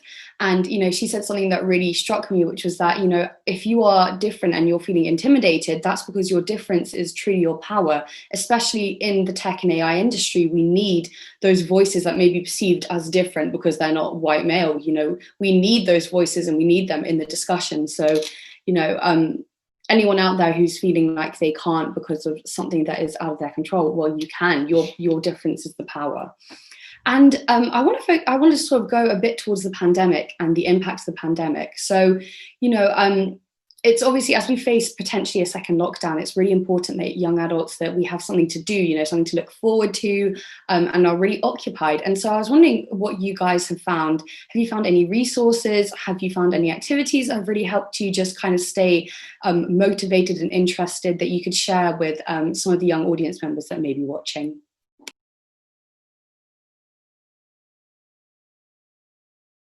I mean, I can start. I personally started doing a lot of running, which, you know, I hated before, but that definitely like helped me feel more motivated for schoolwork and for outside work. Also, things like these Teens and AI hackathons really opened my eyes to the fact that there are a bunch of resources out there, whether or not they're with Teens and AI. There's lots of events and online things happening that you can go and get involved with. Anisha, what would you say you found helpful during the pandemic to keep you occupied? So I'm kind of like this workaholic, so I like to work on things a lot. So I did try to do a lot of like a number of things. I really like to get involved in like different projects out there. So instead, what I was really doing actually during the pandemic is like sort of trying to create my own projects, trying to get other young people connected. I'm really all about that, trying to create social action. So yeah, so I don't know, I really seem to thrive on that because I'm someone who actually likes to like thrive on social interaction and really like to do things actively. I'm not really someone who likes to completely sit down and relax, which is probably bad of me. But I don't know. I think it's just something, sometimes it really just kind of calms me really weirdly enough. I think sometimes trying to get out there, trying to establish yourself, I don't know. It's a lot more, for me, I just look at it as a way, like as an opportunity to actually sort of enhance and develop my skill set. I remember I was like during lockdown as well, especially I was like taking courses, you know, taking part in this hackathon. I was trying to make sure that I was actually using those skills and actually trying to create my own projects just to have that sort of independence and control.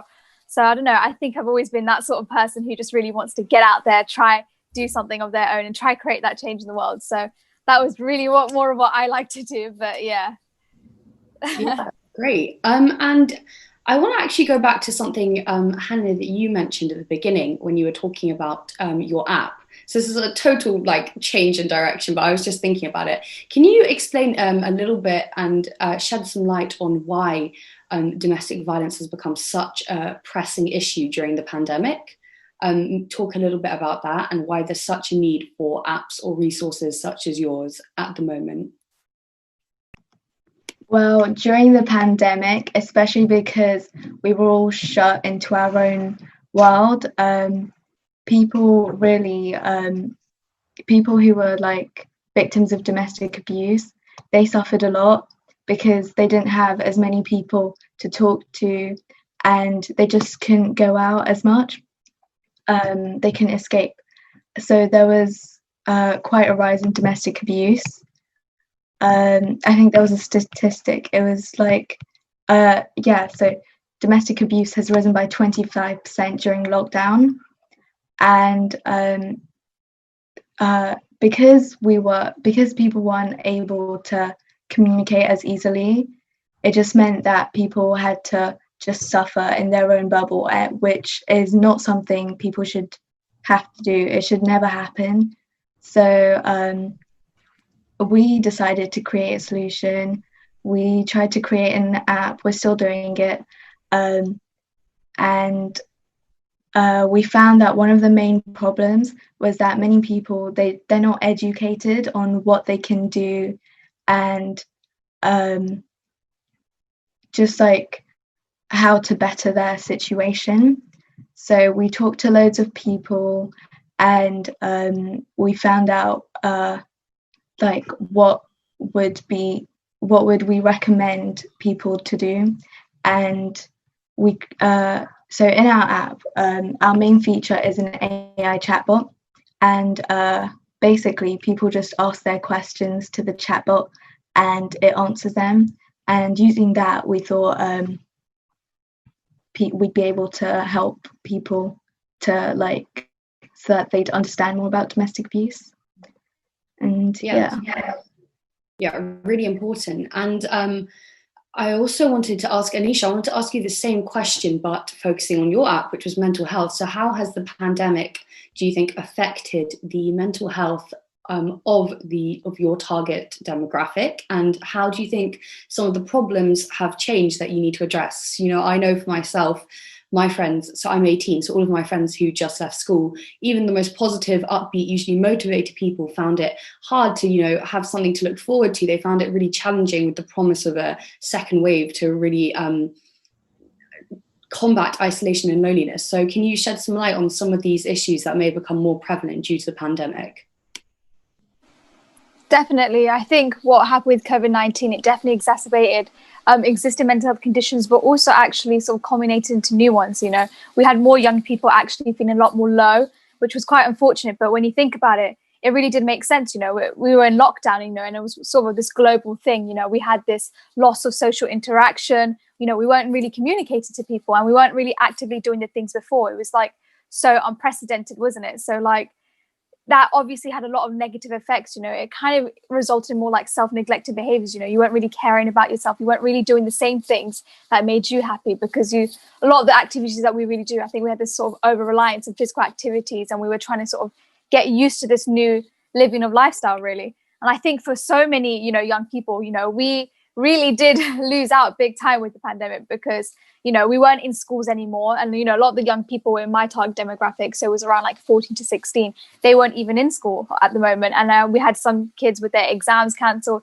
It kind of left you with that feeling of purpose, like, what do you do? Like, what are we supposed to do? Like, is there anything else to do other than schools and exams? And unfortunately, that was that sort of thing that we sort of to counteract.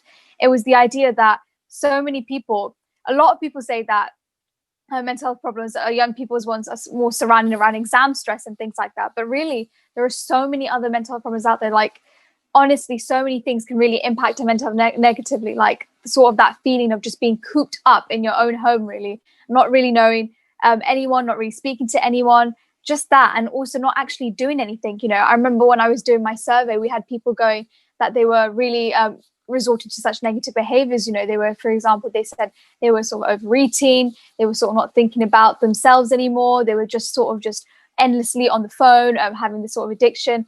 And you would think that these are things that quite are normal, but it's actually the fact that they also knew those kind of negatively impacting their health. So there was a much more of a larger awareness than what was done before. And I think now knowing that there was much of an awareness, and I had previously thought it was like super stigmatized, you know, that I remember when I first did my survey, I was expecting that to be the key problem to address. But really the key problem to address was that young people just didn't know how to manage these new needs. They had these emotional well-being needs, but how do I manage it is what was the question, was how do I actually make sure that I'm caring for myself? And how do I make sure that I'm not falling into the same patterns again? And that for me was the most key problem that we had to address, making sure that young people knew where to go and how to get that support. Because what happened was, it wasn't just that sort of stigma where it was like, you know, only young people with mental health problems existing with the ones impacted. No, it was like you were saying as well, those positive upbeat ones, even they were feeling extremely down. And I was really trying to make sure that it was something that benefits all types of young people and all kinds, really, from all different walks of life. Yeah, and I hope that you know, if one positive thing does come out of this pandemic, I think that we will all be much more aware of ourselves and our mental health, because I mean, at the moment, a lot of us have nothing else to do except sit and kind of reflect on that a lot. So yeah, very interesting. And I want to ask you guys a question that I actually tend to ask anyone that I talk to, whether it be adults on my podcasts who are experts, or whether it be young people who have never even heard of AI before. And that is, what scares you or excites you most about the future of AI? So it's a very broad question. Maybe take some time to think about it. Could be climate change, could be the impacts of racial biases on society. Some people may say robots taking us all over. You know, I've had varied answers. So what do you guys think? Why don't we start with you, Andrea? It's a hard question, honestly. I just think about that. Usually what really scare me about AI is the fact that people just make AI, but do not think exactly if that AI can do good or bad. Because if you're not aware about the ethical part, the legal part, you might be endanger the people's personal data, and that is already something that make people to be like afraid about what's next. And that's what afraid too, because I just start understanding this world of AI and what really can be just done with just a click or something like that. And that's the point when I'm afraid. I'm just getting a start to think about, okay, I use Google, but I'm afraid to use it because my data is there. So that's what I'm afraid, that people really need to understand that, okay, it's my data, so you need to try to protect that. So that's the point. Oh yeah, privacy in AI and tech is terrifying. The monopoly that these big companies have on our data is really just scary to think about. And Saranati, why don't you give us some insight about what either scares or excites you? And I'm sorry if I mispronounced your name. Well, I think the one thing that excites me the most is that we see a lot more people of like the younger generation like come into AI and like have a lot more interest in it now, which is quite exciting because we see a lot more people coming in and collaborating, and this like generates a lot of new ideas. And I think that's something that's really special, and we're seeing a lot more diversity now than we have ever seen in AI before, which is amazing to think about. And yes, there could be a lot more diversity, but we're already progressing into that stage where more diverse people, and as people say, the more diverse it is, the more different ideas that come into it, which I think is pretty amazing to think about.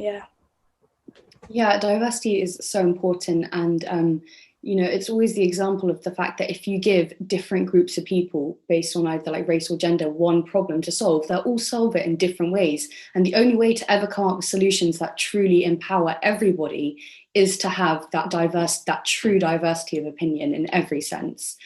And so, Anisha, what do you think scares you the most? I want to go with scares for you.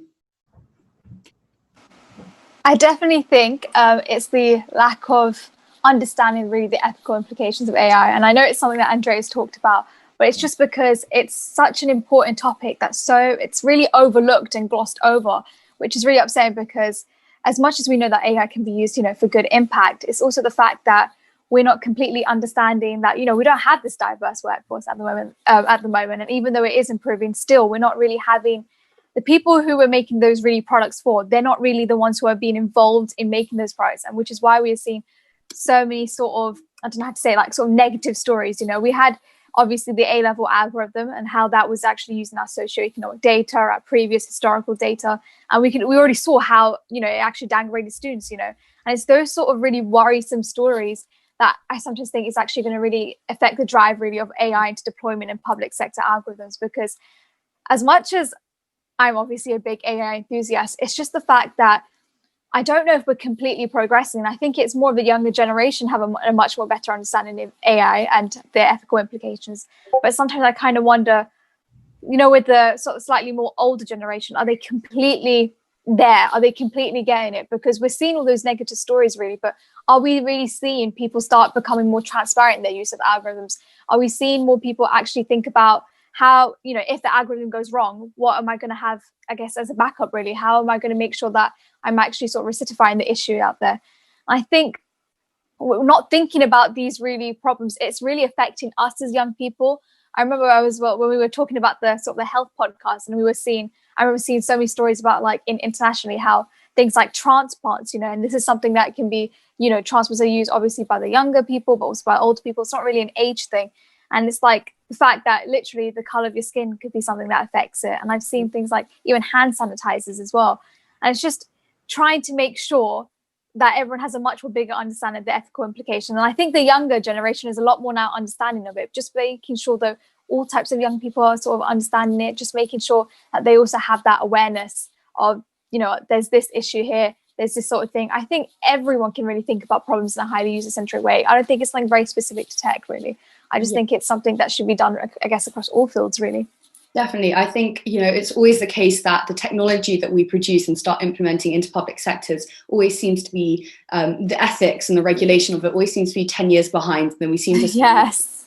sort of 10 years trying to catch up and make sure we don't end up, you know, having really catastrophic effects. And I think that means that our generation will end up defining the way that AI is used and how ethically it is used, because, you know, we've got AI activists now, we've got incredible AI activists now, but we're really only just starting to wake up to real necessity of ethics and ethical teaching. I mean, most undergraduate university courses for AI and computer science don't have ethics modules, which is just completely shocking. It should be hand in hand, even from a younger age, even from, in my opinion, high school and senior school. So, Mira, what excites you the most? What makes you really passionate and excited for the future of AI?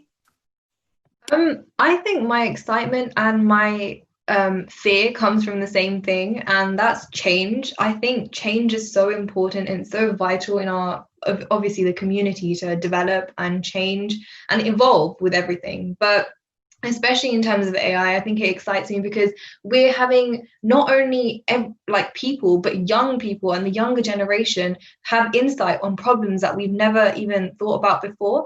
Because quite a few, not recently, but a long time ago, domestic violence, it was just a normal thing, and it was ongoing, and it was a regular thing, and not even that many people address things like mental health and stuff. So I think that the change and the different problems and the amount of change that this society has had more insight to is really something that AI will be able to push forward and also build lots of solutions for. And I think that's the best part of AI.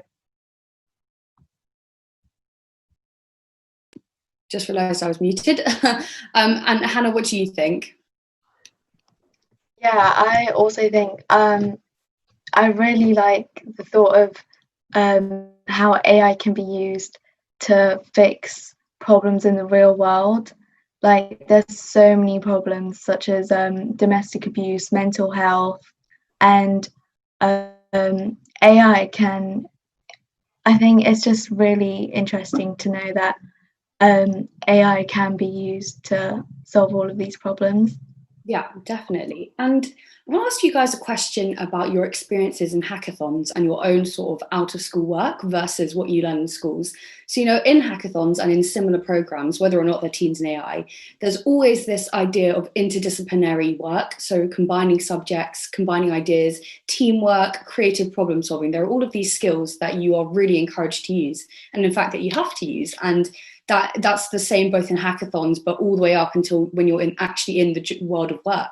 And with your experiences in your education systems, do you think they adequately prepare you for using those type of skills and working in that sort of interdisciplinary collaborative environment? Or do you think there are still changes that need to be made in the education systems that you're in? And Andrea, I want to ask you this first because I know a lot about the UK system, but I know nothing about the Romanian system. So I'd be interested to hear your thoughts on this. I actually, in my opinion, I just in Romania, I might think it's really we need to change a lot, because I just feel that they are not focused on what really need the world right now. We're just in the old-fashioned way to learn, like learn by heart and make some text, and I do not feel like they try to make practical things to learn you what this life really is. I mean, I really wish to see in school some things to learn you how to make this world better, like how to understand this world, how to understand the biggest problem, how to really be here. Like by the end of the hackathon, I just learned so many things that I probably never think of that if the hackathon would never be. Like I just start to understand the ethical part, the digital legislation, to really understand, okay, this world really need help and I really can make a change if I want. But people are not just aware of what in this world happen, because in school just do not learn you to do that. They are just some things that I don't know how to say exactly, but they are just on the theoretical part, just to learn, just to see, but not really important things. Like they're just focused on some basic stuff. But I just wish to make me to really understand the world and make this happen, something like that. And in the same time, what I really love to see is like to try to make to give you confidence, and in the same time to learn you to work in the teams. Because what I see in my schools is just the fact that they used to see like to focus on individual work. Okay, you do that, but do not help your colleagues, because that means that you copy paste or something. It's really something that you need to learn to communicate with your college, to learn each of you by you. Like you really need to learn how to communicate in teams, because in nowadays I think that is really important things to. Yeah, I completely agree. Like that sort of teamwork and collaboration is essential at any stage in any industry in any part of your life, and we really need to develop that. So guys, thank you so much for coming and joining me today on this panel. I found it incredibly helpful and insightful, and I loved hearing all of your stories about the products you've developed and the advice you had, and I'll definitely heed it, and I'm sure a lot of the people who are listening will also take that into account. So thank you so much again, and goodbye. All right. Thank you so much. I don't know how this will. Elena, you're muted. I am muted. Can you hear me now? Yeah. Perfect. All right. So thank you very much, Michaela, Anisha, and everyone on the panel for keeping us, our viewers, busy and listening to the incredible stories that you've had to share. So the judges are back. As you can probably tell, it took us quite a while to decide on who the winning teams are, and it was really tough. So I've asked Helen Mullings from Quantum Black to summarize the judges' comments, but then I will invite other judges who have got things to say to briefly tell us what they had in mind when they heard you all pitch, because all pitches were absolutely incredible. So Helen, would you like to kick us off? For sure, I would. So first of all, I wanted to say fantastic work, all of you. Everyone who presented today did an excellent job. All the ideas were really compelling, and I could see how much work had gone into them. So thank you all. Just by being here today, you are all winners. There are absolutely no losers here tonight. We did have an incredibly difficult job, and between us singled out many of you as teams that were in, if you like, our personal top threes. I think the things that really stood out for us overall were firstly how well you all work together as teams. We had some incredibly diverse teams here by geography, by age, by background, and just to see you all working so well together was really, I think, uplifting for all of us. So excellent teamwork, incredibly polished presentations. Some of you had, technical difficulties, as we all are at the moment, but you powered on through and you did a really good job. And then the other thing I think that struck all of us was just your compassion and your empathy with so many of the challenges that are going on around you in the world, both in your own generation, in your own communities, but also those experienced by others. And the fact that you had focused so well on the users that you were trying to help and really tried to think about how technology can improve life for all of us. So often technology is seen as a bit of a threat. But as someone that works in the industry, it's incredibly inspiring to see young people really trying to put technology to good use. So thank you. You made our job incredibly hard. Elena will be sharing the results shortly, but just wanted to say the standard overall was just universally high. Well done, everyone. Amazing. Thank you so much, Helen. So O'Neill, what did you have in mind? And I know you've already mentioned some of the stuff in our judges room. I know you've been impressed. Tell us what your thoughts were. You're muted, O'Neill. Sorry. Hear me now? Yes. No, it was such an amazing and inspiring to just hear the ideas and just echo some of what just got said. Is the collaboration across geography, the inclusiveness, it just gives me great hope, and it's a very inspiring. Everyone was a winner. I had so much fun hearing the idea, the collaboration, seamless sort of flow between the teams. So I love it. And this is probably over the last couple of months, one of my most inspiring times spending with these young kids from around the world. So it was amazing for me. Amazing. Thank you so much, O'Neill.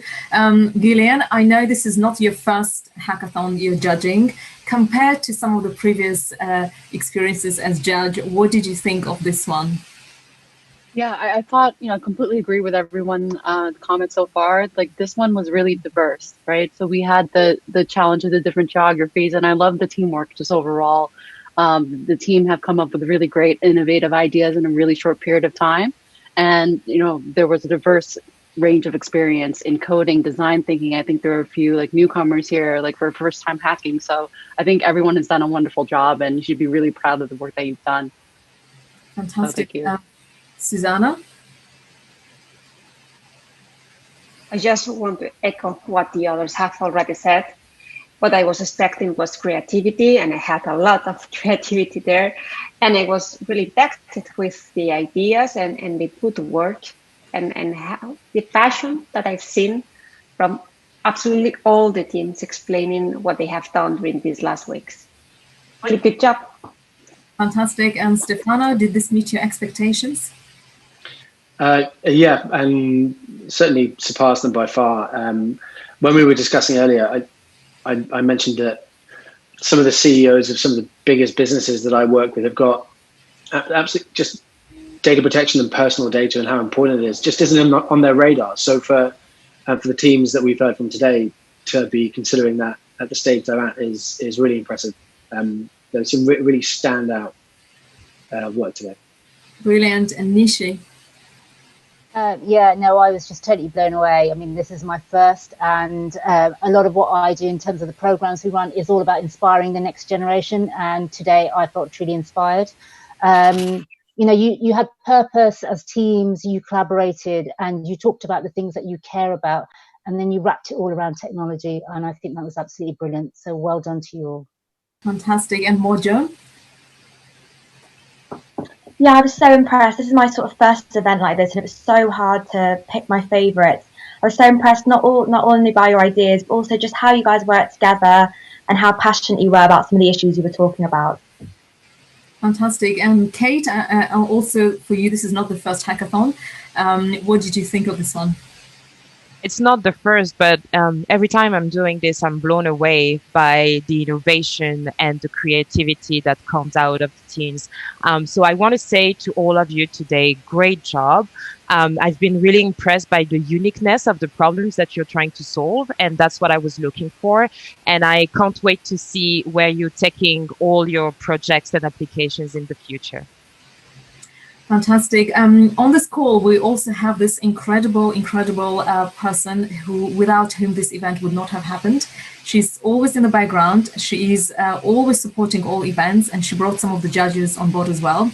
So, Catherine, you're on this call.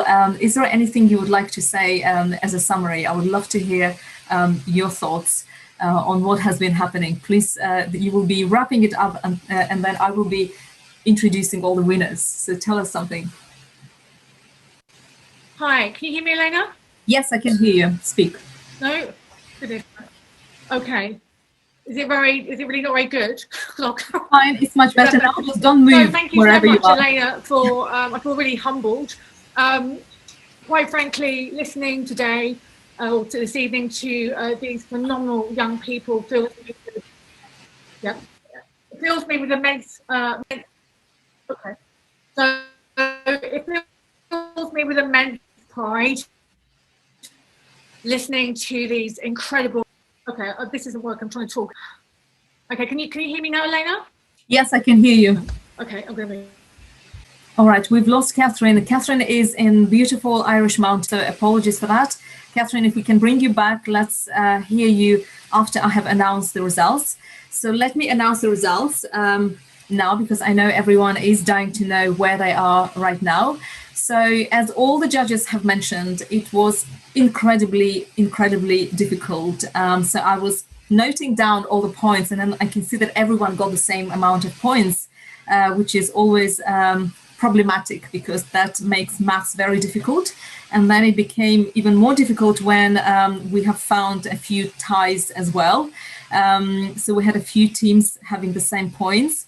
But eventually we had to choose the top 3, and it turned into top 4. So, all right, so I am not going to delay this any further, and I would like to now announce who the 3rd and the 4th prizes, or those who will be receiving the 3rd and the 4th prizes. And those teams are going to receive Amazon vouchers, £25 worth Amazon vouchers per team member.